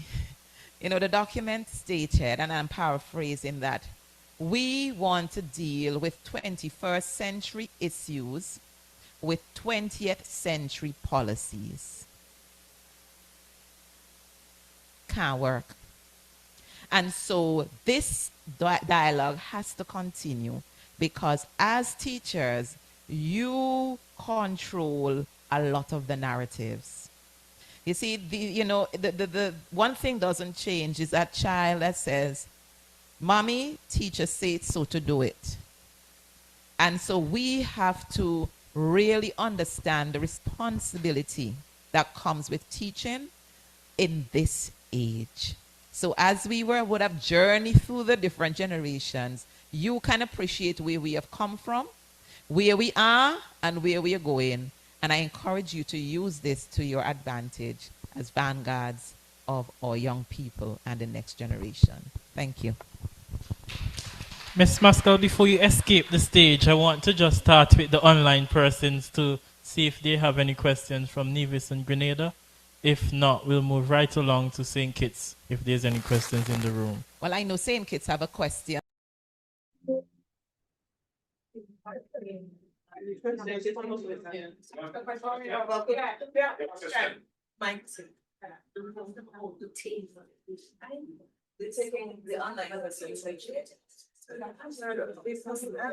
Good morning. The question is, how do we advance or continue to update our policy to keep pace with the advancement in technology as it stands? Sometimes in education, we tend to be very static, not understanding that we're actually existing in a dynamic space. And so when we create policies, sometimes we just create them for style. That is what I'm thinking personally. We just do it to check the box, to put it on the shelf, and it stays, it gathers dust, until perhaps maybe it comes to the point where it expires, maybe after about 5 years, and sometimes we take 10 years to update policies. So therefore, we have to be more nimble than what we have been in the past, and understand that we have to be clear as day as to what we are being presented with, and to be more responsible in ensuring that we continue to keep pace. So every day we must be studying the environment. Every day we must be very vigilant. And as we discover and uncover the things that we need to document, we need to create that policy guideline. We need to do it immediately. So we need not wait until 5 years now to change a policy. We need to be always in that phase of revision. So that is my question. That is my response, to the question. And I know that we have some participants online from other countries that we have not mentioned so far. So if there's any question at all from online, please feel free to answer. And I'll be panning my mic around to the room in Antigua for any questions on the floor here. And I know maybe St. Nevis has a question. Come on, guys. Grenada.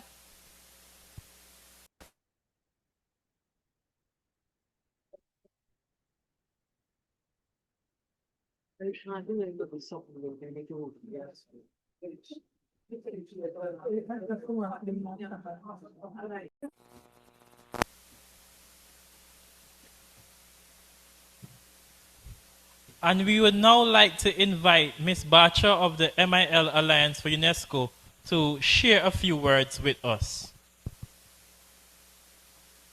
Thank you so much. Let me know if you can see me and listen. It's okay?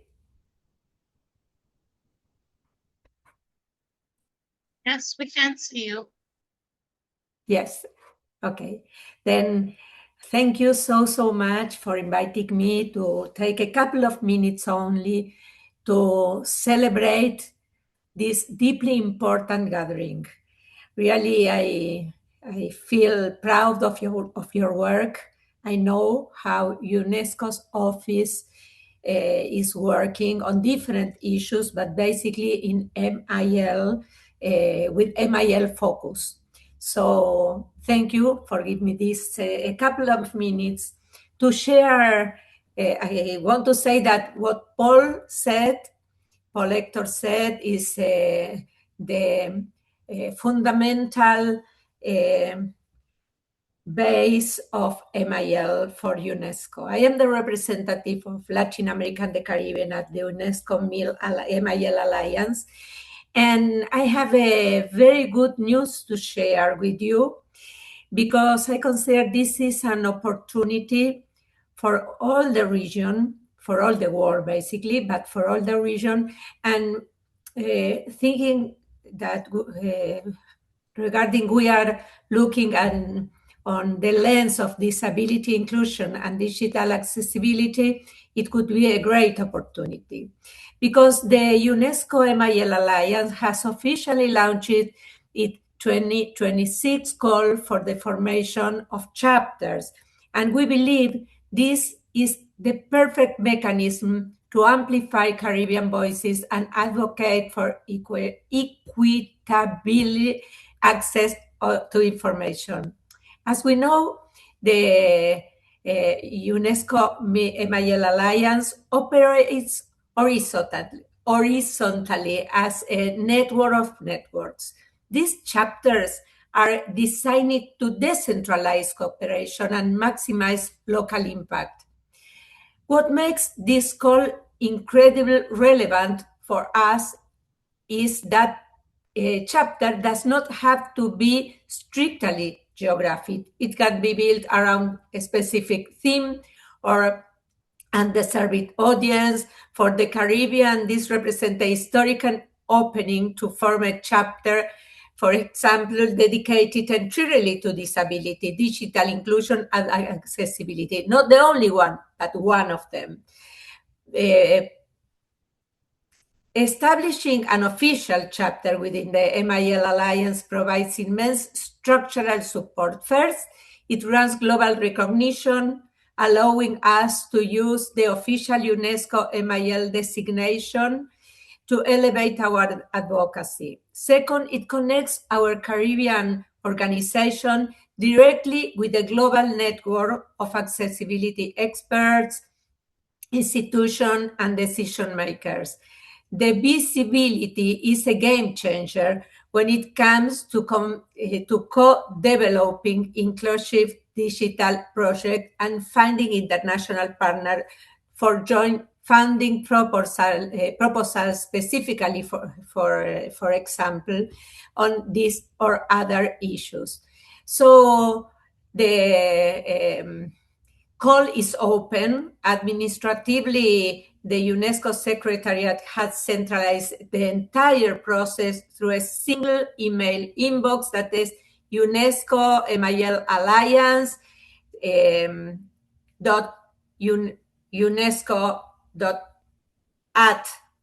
at UNESCO.org.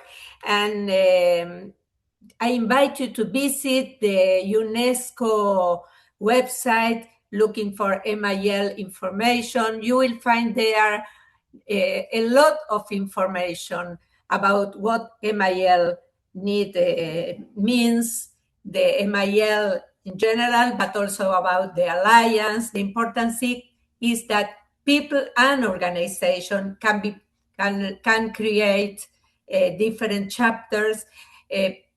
Previously, you must be member of the MIL Alliance. Everything is also at UNESCO website. Basically, you can look UNESCO.org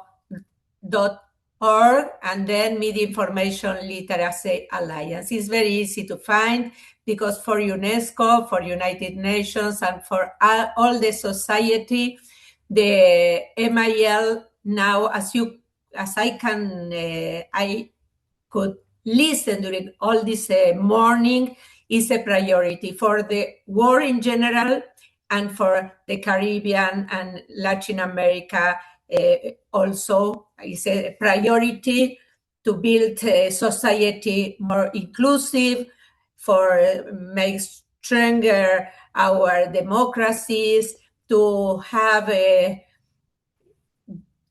different issues that are problems, not issues in our region, could be or will be able to be part of the change to make a better world. So thank you so much. Congratulations for the people who gave the lecturers, and also for all the teachers, the person, the students, the members of different public office, and for UNESCO, of course. Congratulations. Finish a great day with a lot of knowledge and sharing experience and theory to find solutions for our complicated world. So thank you so much.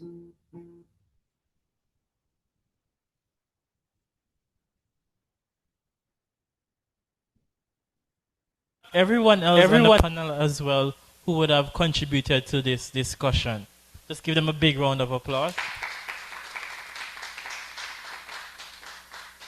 We are now gearing up into our next presentation. So we have had the foundation laid, but now it's time for us to start building the house. So we are inviting you to the Google Classroom training session where we're creating and managing classes and assigning and grading work. And we'd like to invite Miss Josette Daly, Head of the Special Needs Department at the Otters Comprehensive Secondary School, to the stage. To join her, we also invite Miss Bevian Brown Greenaway, Special Needs Teacher at the Otters Comprehensive Secondary School within the Ministry of Education, Government of Antigua and Barbuda. Let's welcome them both to the stage.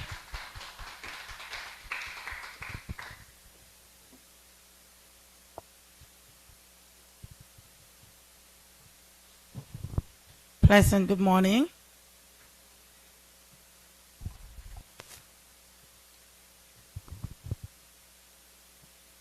Today, as it was said before, we're going to look at creating and managing classes, assigning and grading the work in our Google Classroom. First of all, everyone, could you open your Google email? We're going to create a classroom. Yes, yes, yes. And we have to get accustomed to it, and it comes with practice. Because our children with diverse needs, they're very perceptive. They notice everything. And if we as educators are not familiar with the platform, they're going to become demotivated because they're going to realize it. Oh, teacher's not really familiar with this thing. It's not difficult. I'm not from the young generation. I've been teaching for 29 years. So imagine me getting to this point, it was practice. And it helps a lot, educators, both online and in the room, because when we're doing diversification, meeting our children where they're at, it's very hard as one educator in a classroom for you to do all that, meet each individual student where they're at and build on their weaknesses. But once we have Google Classroom, it's easy for us to teach one content and then have the children work at their level to show you their level of understanding. So Google Classroom is a tool that we must be able to navigate. So yes. Okay, I think some of us are having technical difficulties. So we're sharing the Wi-Fi, so look out for the hotspot and log in, okay?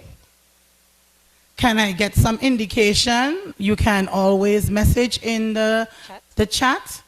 Online participants, is everybody in their Google account?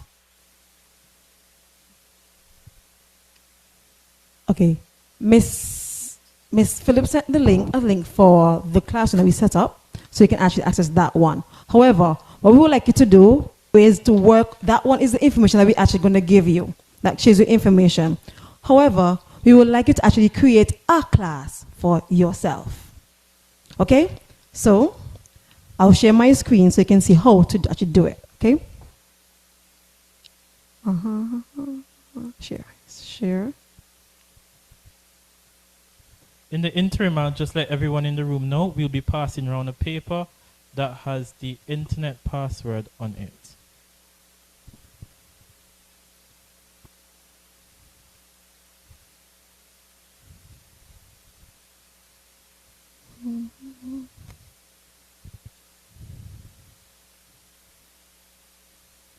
So in the interim, instead of passing the paper around, I'll just share the password out loud. So the Wi-Fi that we're connecting to, it's called LLA B61297C5. And the password is BGFRBH4YBL, all capital letters. I need to go again? So B. All caps. All caps. B G F R B H E 4 Y B L. I've learned my ABCs today. Is everybody in? No worries, we'll get to you shortly. Let's get a thumbs up. Let me see it. St. Kitts, are you online? Can you see my screen, St. Kitts? Let's see a thumbs up if you can see it. Nevis, Grenada. Let me check the chat. Oh, okay. I see, okay, I see a thumbs up. Thank you very much. I see a thumbs up. Yes. No.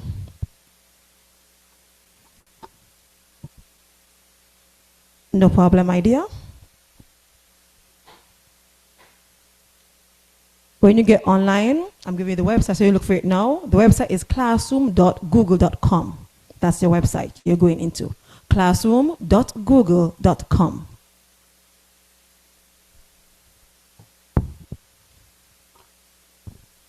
Mine is right here. If you can see, classroom.google.com. That's mine. That's the website you're going into.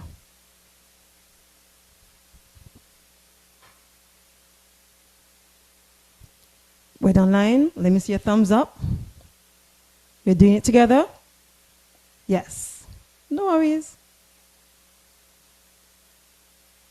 Aha.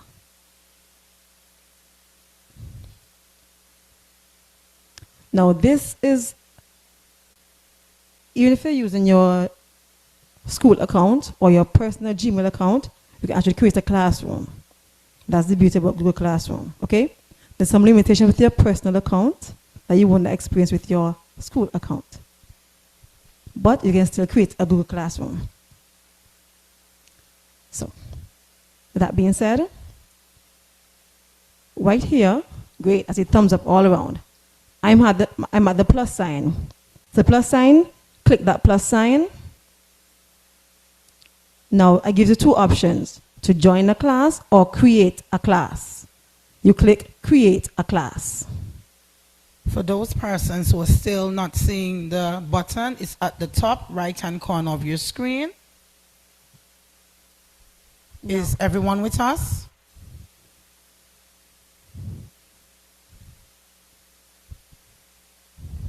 Can we communicate with the thumbs up? Mm-hmm. Let me see what Sync is saying. Okay, I see thumbs up. Thank you. Thank you very much. So here you have a class name. Name your class. Give your class a particular nice name. So I can name my class grade 4 or 4th grade math class. Whatever you want to name your class to me now. Thank you. We name ours grade 3 math, as you can see. For the section, you can put in the time when you would have that class. So you can put in second period, third period, whatever session of the day you'll have that class, you just put it in the section. Or for primary school teachers, you can put in your particular time. For example, if it's 10:30, after break, before lunch. Okay? Or even put primary.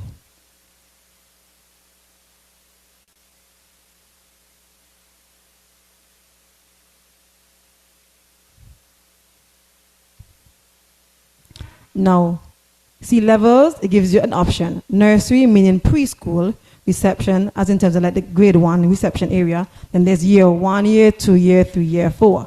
So we said grade 3, so we choose in year 3. Now, and then subject, we already said math, mathematics it is.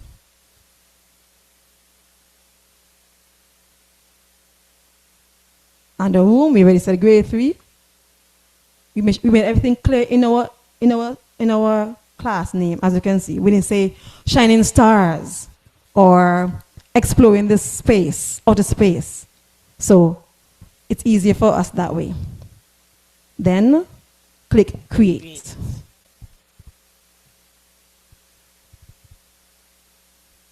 As you can see, it's creating a class for you. You can see my screen, I'm circling it right now. See, grade 3 math. Primary before lunch. Do you see my screen? Online participants, if have you done see that on your screen and if you have done it, can you just give us thumbs up so we know we're all at the same pace, please? Thank you. Wow. Intelligent students. Mm-hmm. Now this is your stream. This is where you talk to your class, as you can see. Okay? You speak to the whole class and respond to students right there. The next tab, I'm going to click in it, is your classwork. Here's where you put your work, materials, assignments. Quiz assignments are placed right here. And your content. Yes. So if you're teaching a new topic, you can place your content there. What it might be, you have your curriculum, because most persons' curriculum are online. Yes. You can just put your objectives and put your information as to what exactly you want the children to learn based on the objectives that you have given to them. Here is our people tab. In this tab, I can add a teacher to teach with me. As you can see at the top here, I have this button here. See, invite teachers. And at the bottom, I invite my students right here, at the bottom here. Okay? Now, in this case, because I am linked to Google Classroom, I'm using my G Suite address. I just have to type a name for my school, a particular, as you can see, names are coming up. So, using G Suite, you can add in our students based on what we see here. For those that don't have a G Suite account, you put in the particular person's email address at gmail.com and then click invite. So we add in Miss Honoré. We invite in Miss Shadrach. And at this point, you have to always let your students know that you've sent them an invitation, because they must accept it in order for them to join that class. Yes. Invite. Now if you notice, I click invite, wait a bit, and it's going to, right. See now, my population is there. When, as you can see, it's not highlighted yet, it's a little faint, because the student hasn't accepted the invite as yet. When they accept it, it will be highlighted, and you know you have the student in your class. I'll show that later. Let's go to back to our stream. So usually, you welcome everybody to your class. So I say, hey, welcome to grade 3. It's a fun year. We're going to have fun, whole brain teaching, lots of interaction, and lots of field trips. Oh yes, I love hands-on learning. Welcome to grade 3. Let's have fun in our online learning space. I can write all of that right here. I can send a voice note to our students at the same part right here in the announcement part. Just click new announcement, and I type it in. Right there. Right here. Okay? Then, after you type, then you click post.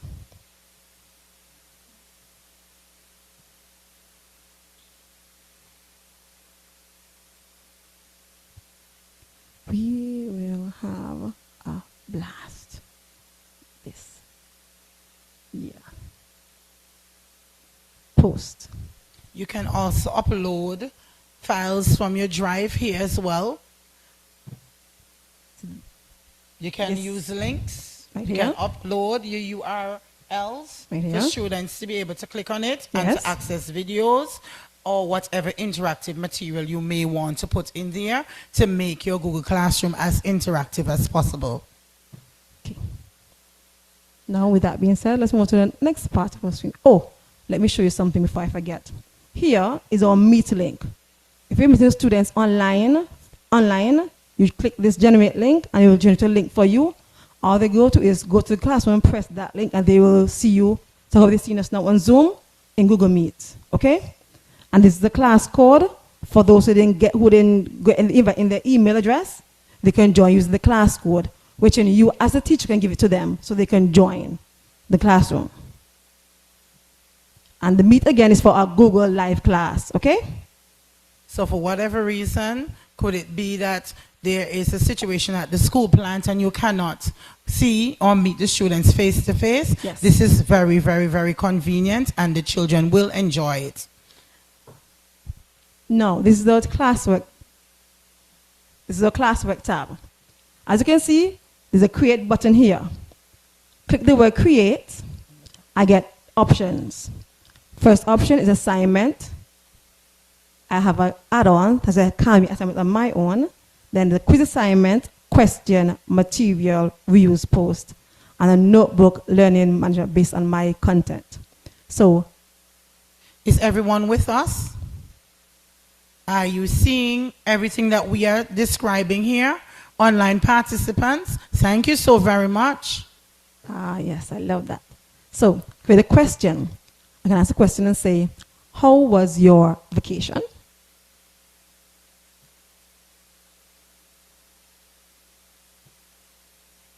Now, note well here, I have the option of saying whether they want it to be a short answer or a multiple choice as their choices for answering. So, short answer is going to be, I want to talk, how was your vacation? I can give additional instructions here. And this is the very important part. I assign to all of my students. Now, I'm going to show you something now. Note well. I know it may be difficult for those of us who are still novices at setting up the Google Classroom. However, at the end of our presentation, we have links to videos that you can practice on your own. Yes. As you can see, so far, I have Miss Honoree has accepted. Oh, the question, how I insert, okay, no problem. I'll answer the question in a minute. Miss Honoree accepted, so I can sign to her. Or I can say not to her, unclick it, and say done. So here, as long as your students have accepted your invite to the class, they will all appear here. Here's where you differentiate a bit. I can say I want John to answer, but I don't want Susie to answer. So you click John's name, leave Susie out, give Susie something to do. So Susie can draw, she can send a voice note, she can also use another application to get her work done. So this is where a little bit of differentiation comes in our Google Classroom, okay?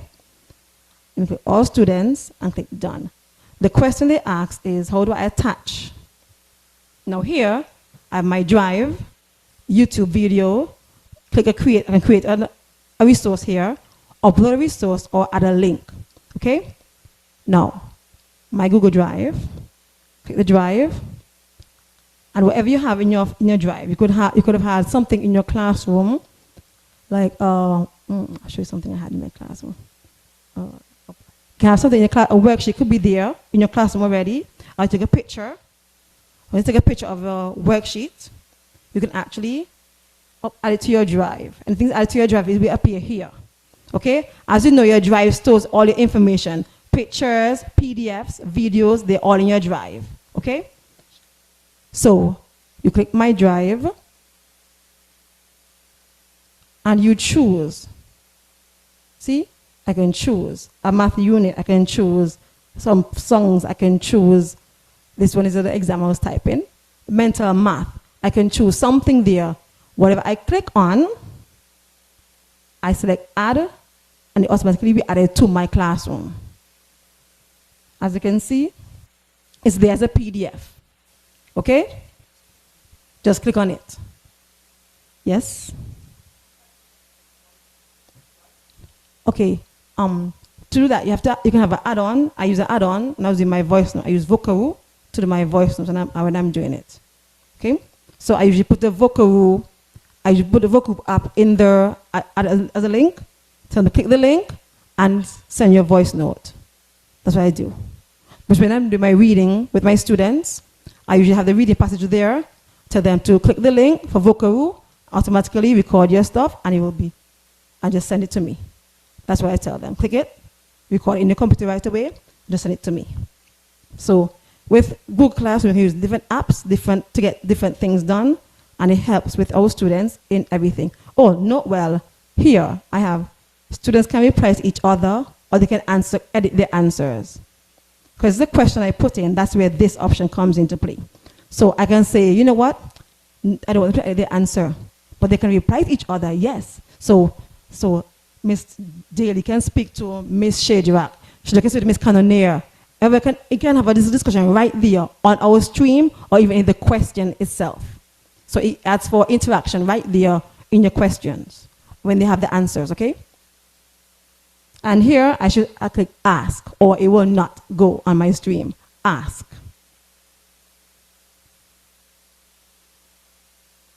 See? Now, here. I didn't give a topic.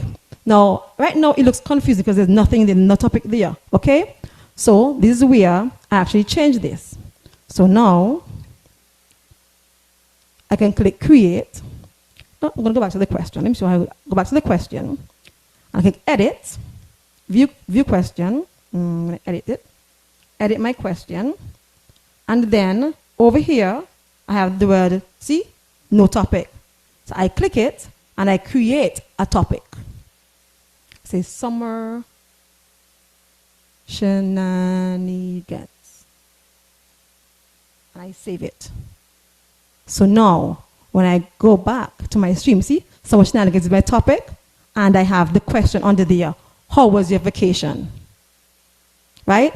Now, I gave that name because I know many students are going to say they did this, they did that, different things. So it's all about the summer, have fun, and that is where they talk all about it in that question. Is everybody okay up to this point? Do you have any questions? Online participants, are you with us?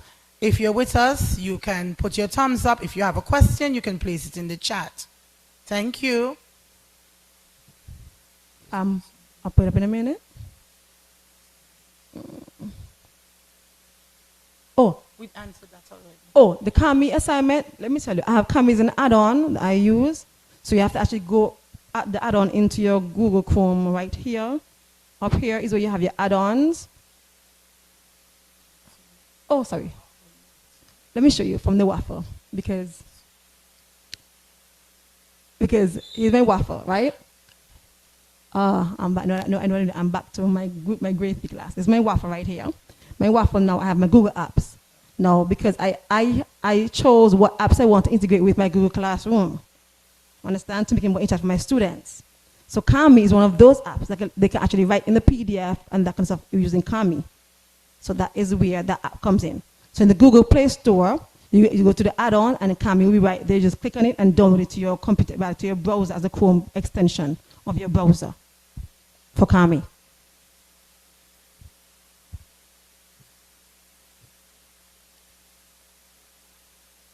Okay, no, I will. Thank you. I will. And yes. In a minute. Let me put the question first, the answer to that first, and then we can talk about the other things. Vokaru is what I use for voice notes. Voice recording. Okay, now back to our classroom. Okay, now since we're here, we're going to create an assignment. We created a question a while ago. We're going to create an assignment now, right? Saint-Kitts with us, Saint-Kitts? I see one thumbs up. No worries. The things with Google Classroom is as you practice, you make perfect. That's the thing with Google Classroom. The more you practice, the more it becomes a part of you, and you're able to maneuver it in your sleep like that. And at the end of the presentation, we have 2 video links that will take you through this process again, and you can watch it as many times as you want to until you get it. Okay, so as you can see, like assignment here, assignment right here. Now, title. It has to have a title, right? So, again, number, names. Then, I can assign it to all my students here, as usual over here. And I click done. Over here, done. Then, I put in a video, YouTube video, look it up. Watch the video to answer the question. You understand now? That's what I can put. So I put in number, names.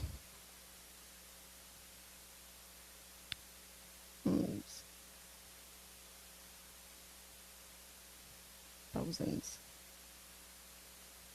Look at my video. Right, as you can see, the video comes up right here. So before you even add it, you can see exactly what they're going to see. So from here, you choose. You can let the video play. See, okay, this makes sense. So you watch it. Then you choose. Does it make sense or not? You listen. It should fit your criteria, what you want them to do. If it doesn't, just simply choose another video. Go back, choose another video. When you found the video you want to add, you just simply click add video. Okay? Then here I can say, so the assignment, I'm going to also give them added a Google Form to it, where they can actually respond based on what they see in the video. Okay? So I'm going to click create. Now we'll have a document here, a slide, sheets, a drawing, forms, and videos. So you know your students. If you know your students are not good at writing, drawing. If you know your students are not good at, you can choose. This is where also this again comes into play. It's for all students. You know who your students are, choose accordingly to suit your students. Okay? So I can choose a form here, Google Form, and I come up right there. See, another tab opens. Let me share, if I can share this tab now instead. So you can see what I'm looking at.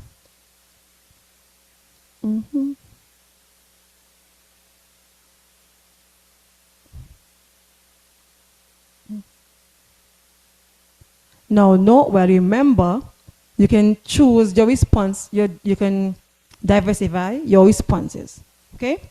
I chose two in this case. I chose a video and a form. You can choose only one thing. It's your choice. You can actually choose accordingly based on your students and what you're good at. Okay? And what you know their strong points are. So here we have my Google form. Okay? Now here I have my title. So it's a mathematics. Number names.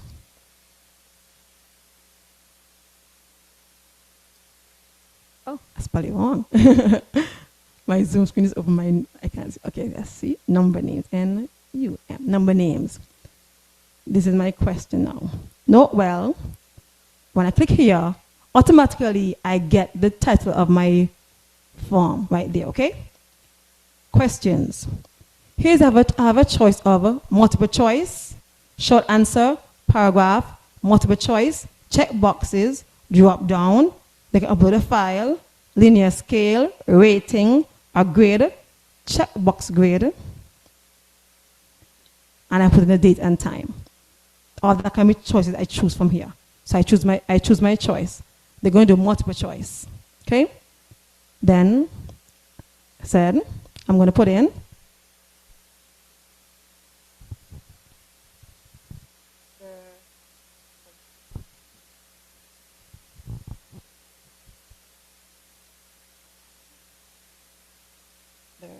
number 500. I have to move my Zoom screens over my face.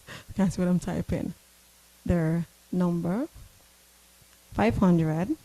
I know.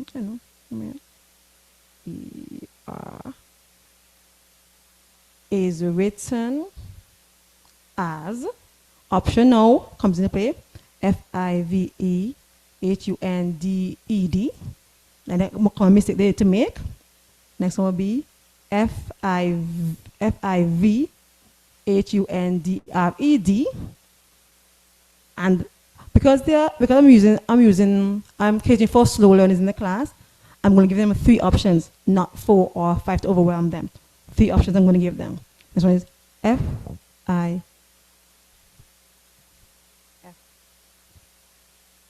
500. So that way.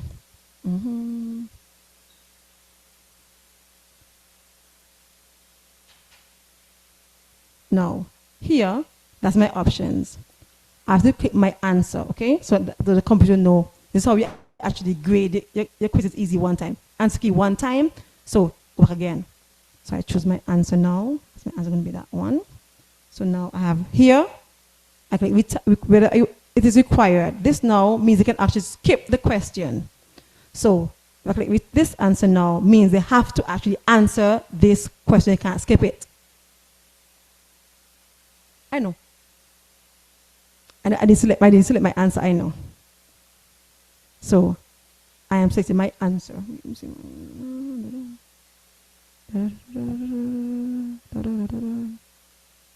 screen is over here. Now, note well, I got a description, go to based on the answer or shuffle my option order. For our students that we know are, we have a lot of students in one room doing the same test. We can shuffle all questions. So when you look over, you think you have question number 1, Johnny's question number 1 is your question 20. And look over neighbor here. His question number 10 is your question 1. But you don't know that. And it also shuffles the option 2. Because your A for question 1 might be my C.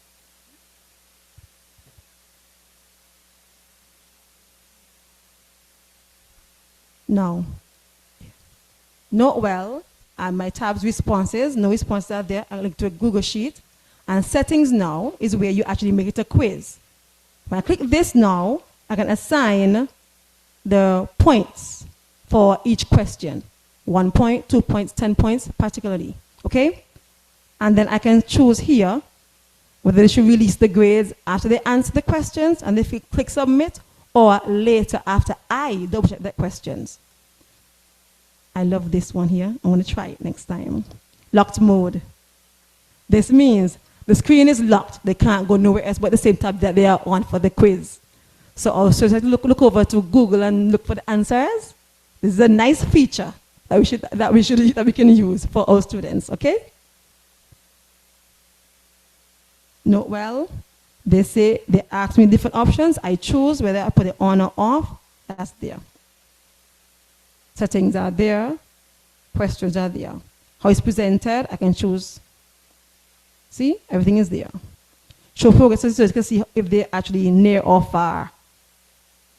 Back to my questions now. Now I have made the quiz, I can actually choose my answer.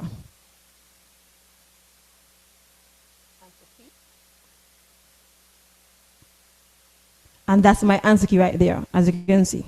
Okay? Now, with I can change my points to say whether I want the quest to be worth 0 points, 10 points, 1 point. That's up to you. Accordingly, that is where you actually check that area. So automatically, it will score for you.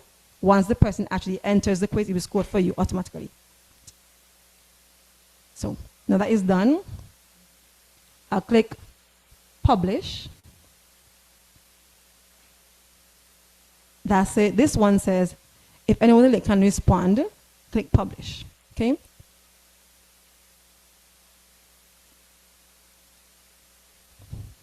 That's my Google Classroom right here. Let me show my tab again. Oh, right here. So now, as you can see, my form is going to be here. On my page. My form, the name is here, and everything's assigned there.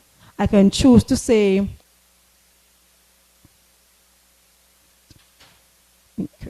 it's in draft, as you can see. I'm going to edit it now, so you can see everything that's going to happen.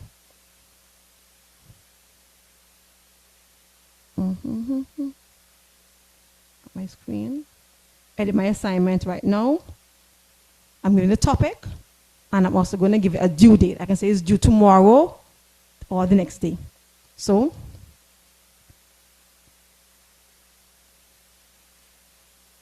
put my topic. Due date can be any day at all. You choose the due date. Okay. My total points is 100 there already. You can choose whether it be 100 or 50, your choice. As a teacher, that's your choice. My topic.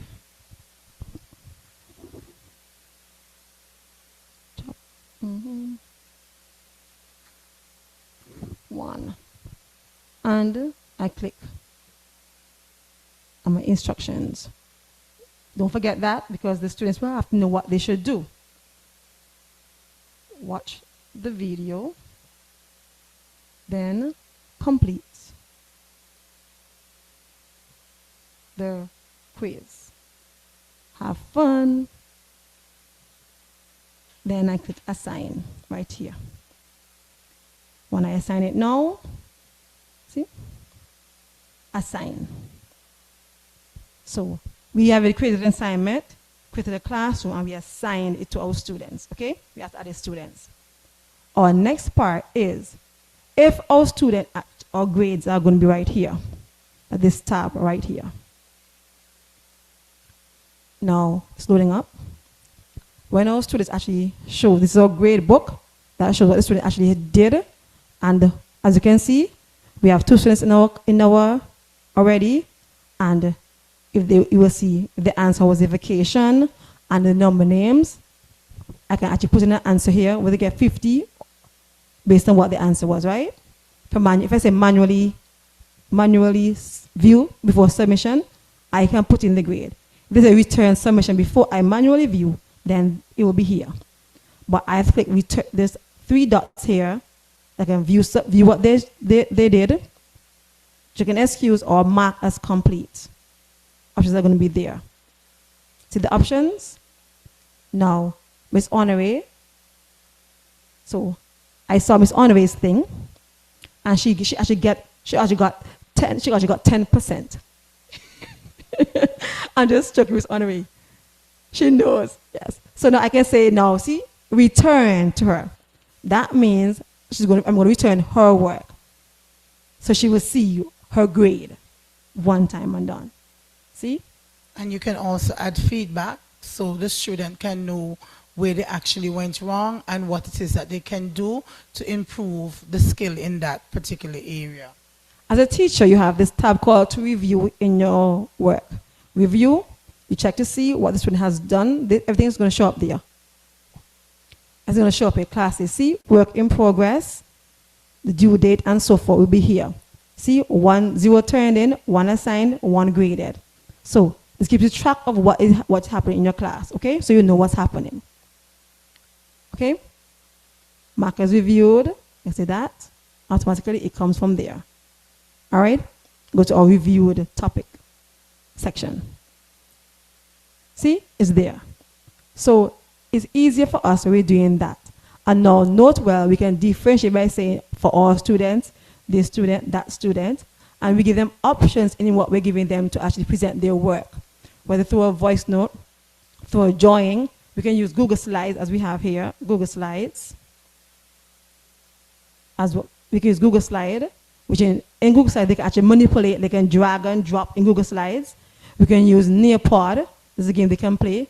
We can use Kahoot, we can use the liveworksheets.com, we can use quizzes, as well as like a game form so they can actually remember the information and they can learn and study and understand what's happening with them. So there are many ways and means for the students to interact with the information. And Google Classroom allows us to actually do that with all in being one space without having too much up and down. One device, as long as you have a World Wide Web and our software, and we know what we are doing, and our goal we want to accomplish, it can be accomplished all in Google Classroom.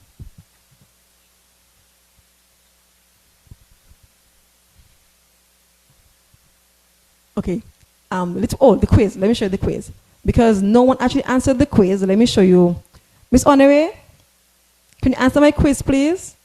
So I can let them see. And Miss Harrigan. You came out of the classroom? Okay, Miss Honoré, can you answer the quiz so they can see what it looks like?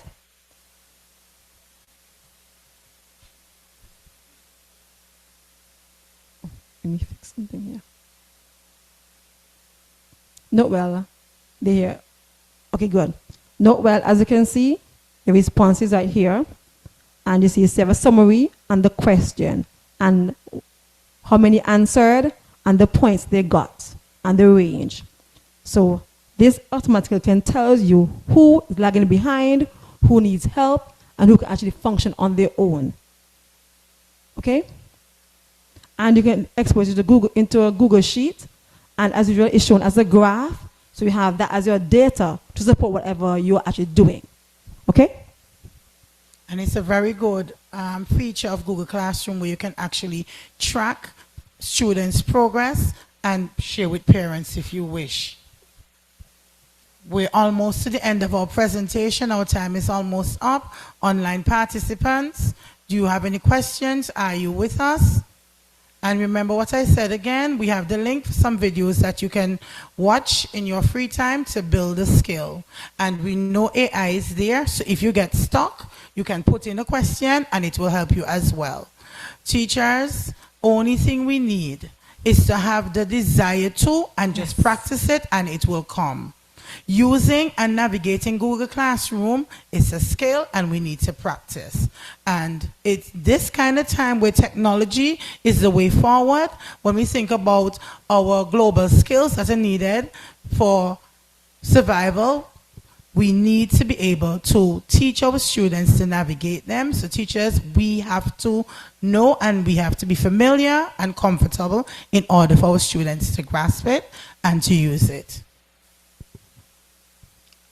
I've dropped in a PDF in the chat so all can see with some links on it. And also the PowerPoint presentation is also going to be placed in the chat so you can see it and peruse at your own convenience. Any questions?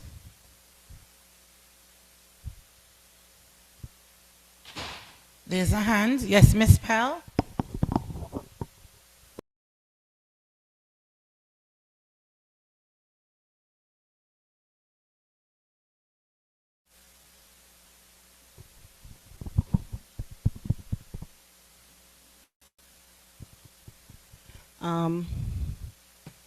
I know the Google Classroom was up during COVID, and then after all the COVID was done, teachers were not using it.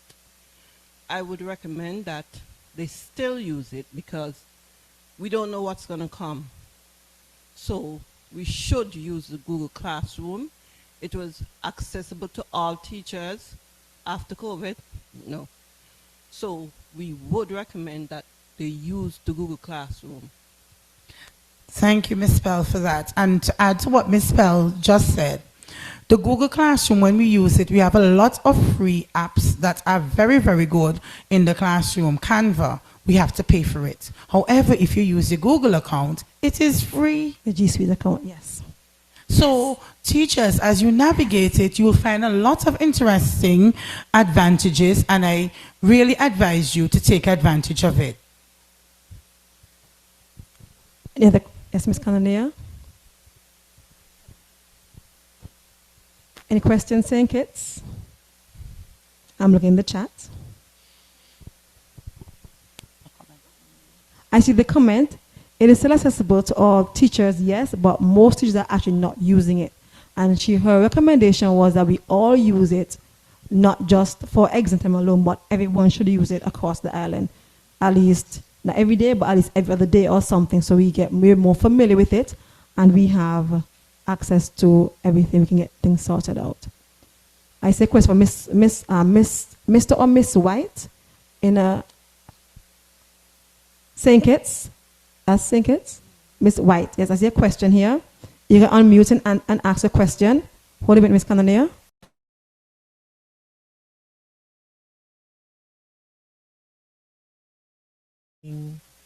The Google Classroom. Like she mentioned, it was a staple during COVID.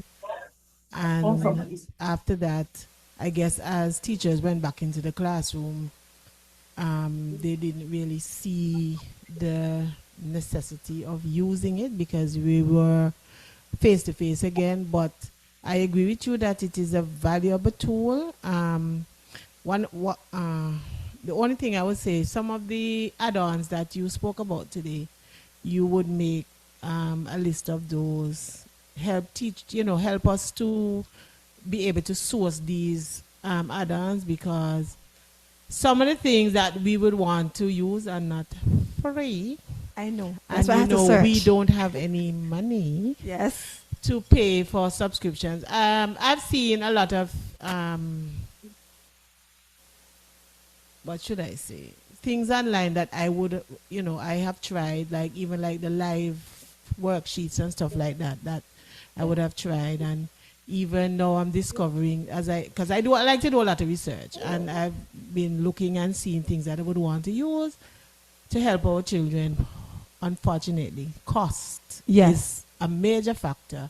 So we have to see as much as possible how we can navigate around that. And like I say, when we find the free things, we need to share them. No worries. I will do, Michelle Jack has to do some. In the chat, this says, Mrs. Samuel, yes, Samuel, and there's Louis White. Okay, good afternoon.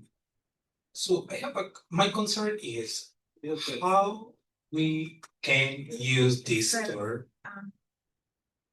Go ahead. Go ahead. How we can use these stores for a special need when this kind of student not understand properly, not pay attention. Most of them, their difficulty is intelligent disability, autism, ADHD, and other concern. For me, or my understanding, this tool basically is for the parents, not for the student. Thank you. If I answer that question, okay. Another teacher had a hand up. Oh, White, Louis White. You had your hand up earlier. Can you answer your question, please? Ask a question, please. Same person? Okay. Okay, no problem. Thank you. I teach special needs students, right? And I always wonder, I have taught them for 19 years now. I'm telling you. I've had students with ADHD, so the autism, students that have mental retardation, students that have retention issues, so cognitive issues they have. Cognitive disability. Yes, that's the word. So it may seem to you that they cannot actually grasp how to use technology. However, the thing is, once you interact on the platform, often they will grasp it. What we did for our students, we asked them to bring in their devices. Oh my. So we have certain days where they bring them in and we teach them. Mm-hmm. Fortunately for us, in our present class, we don't have anybody with physical disabilities. So we took the children and we made groups and we taught them. And they got it. Everything comes with time and practice. It's not a quick fix, but we need to be consistent. Once we motivate the children, they would want to use it because from the time a child sees a device, they become excited. Yes. And so we have to draw on that excitement as well as the child's individual interests. For me, I don't look at my children and call them their disabilities. I look at them at varying abilities. So because I speak about it like that, they become motivated. That means I'm telling them everybody can't learn the same way, needing the same day, but you can learn. So because you can learn, they're going to do something for me. I use a lot of singing and a lot of dancing. Mm-hmm. Don't worry because you see I'm a little sick. When I get into the classroom, I become that comedian because children are motivated and excited by music. No matter how, everybody as a matter of fact is a part of our makeup. So the thing about it is, I know it's going to pose a little challenge, but you have to look at your individual classroom. We have assistive technology as well. We have AI. What you do not know, you go there. Yes. You go Research. there. You do your little research and trust me, AI has advanced to the point where it's like you're literally talking to a live person. Mm-hmm. When you ask them a question they don't understand, they will ask you nitty-gritty information and then put whatever you're asking them in context. Because although we're in the Caribbean, each country has their unique culture. Yes. Each classroom. Even in Antigua, we have many different schools, and each school have their unique culture, their identity, and the way of doing things. For the interest of time, we're going to close just now, but we have one more question.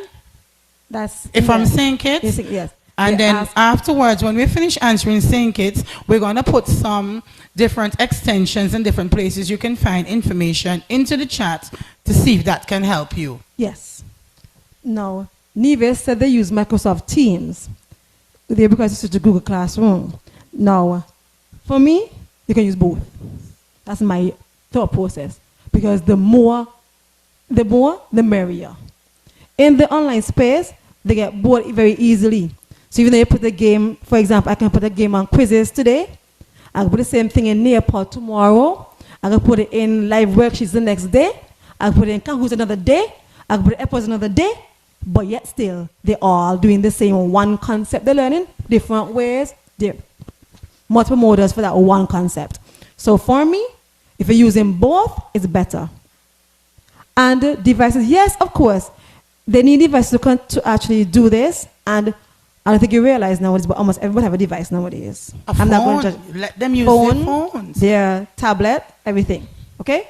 So, for the interest of time, we're going to have to end the presentation now. Thank you both to the face-to-face participants and the online participants. It was a great session, and we couldn't have done it without your participation. Okay. Thank you. Before you go, let me answer this last question, because I was in the primary school. I can answer this one here.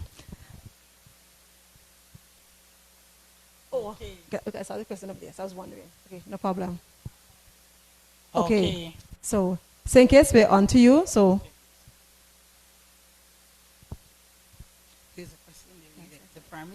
the primary sector also needs to have a curriculum and a program in place to actually teach students to use these devices. That is true. Oh, that one. Okay. Okay. Okay. St. Kitts, we're turning over to you. The mic is open, so you can ask your questions. Oh, you don't have any questions? Thank you. Okay. Just wanted to give you the opportunity. Thank you. But there's a question here we want to address before leaving the platform. I don't want to forget. The primary sector also needs to have a curriculum and a program in place to actually teach the children to use these devices. And this is where, in the primary school, our Google admins came in, because when I was at the Golden Grove Primary School, the year in COVID, I had to do training session with the teachers and with the students, so they all know how to use the online workspace. Okay, so until our MIL, yes, comes to the full focus as the Google admins or the IT admins for your different schools, you can pilot this program through go to the principal, because they're going to be on board. Go to the principal, set up your time, your date, and actually do a run through with everyone involved, students, principals, teachers, and also parents alike. And it's ready, and it can be done with anybody. And what we did in the primary schools, we had a tech lab, an IT lab, where persons had different time and session, different classes, and that's where we taught them how to use different platforms. I thank you. Thank you.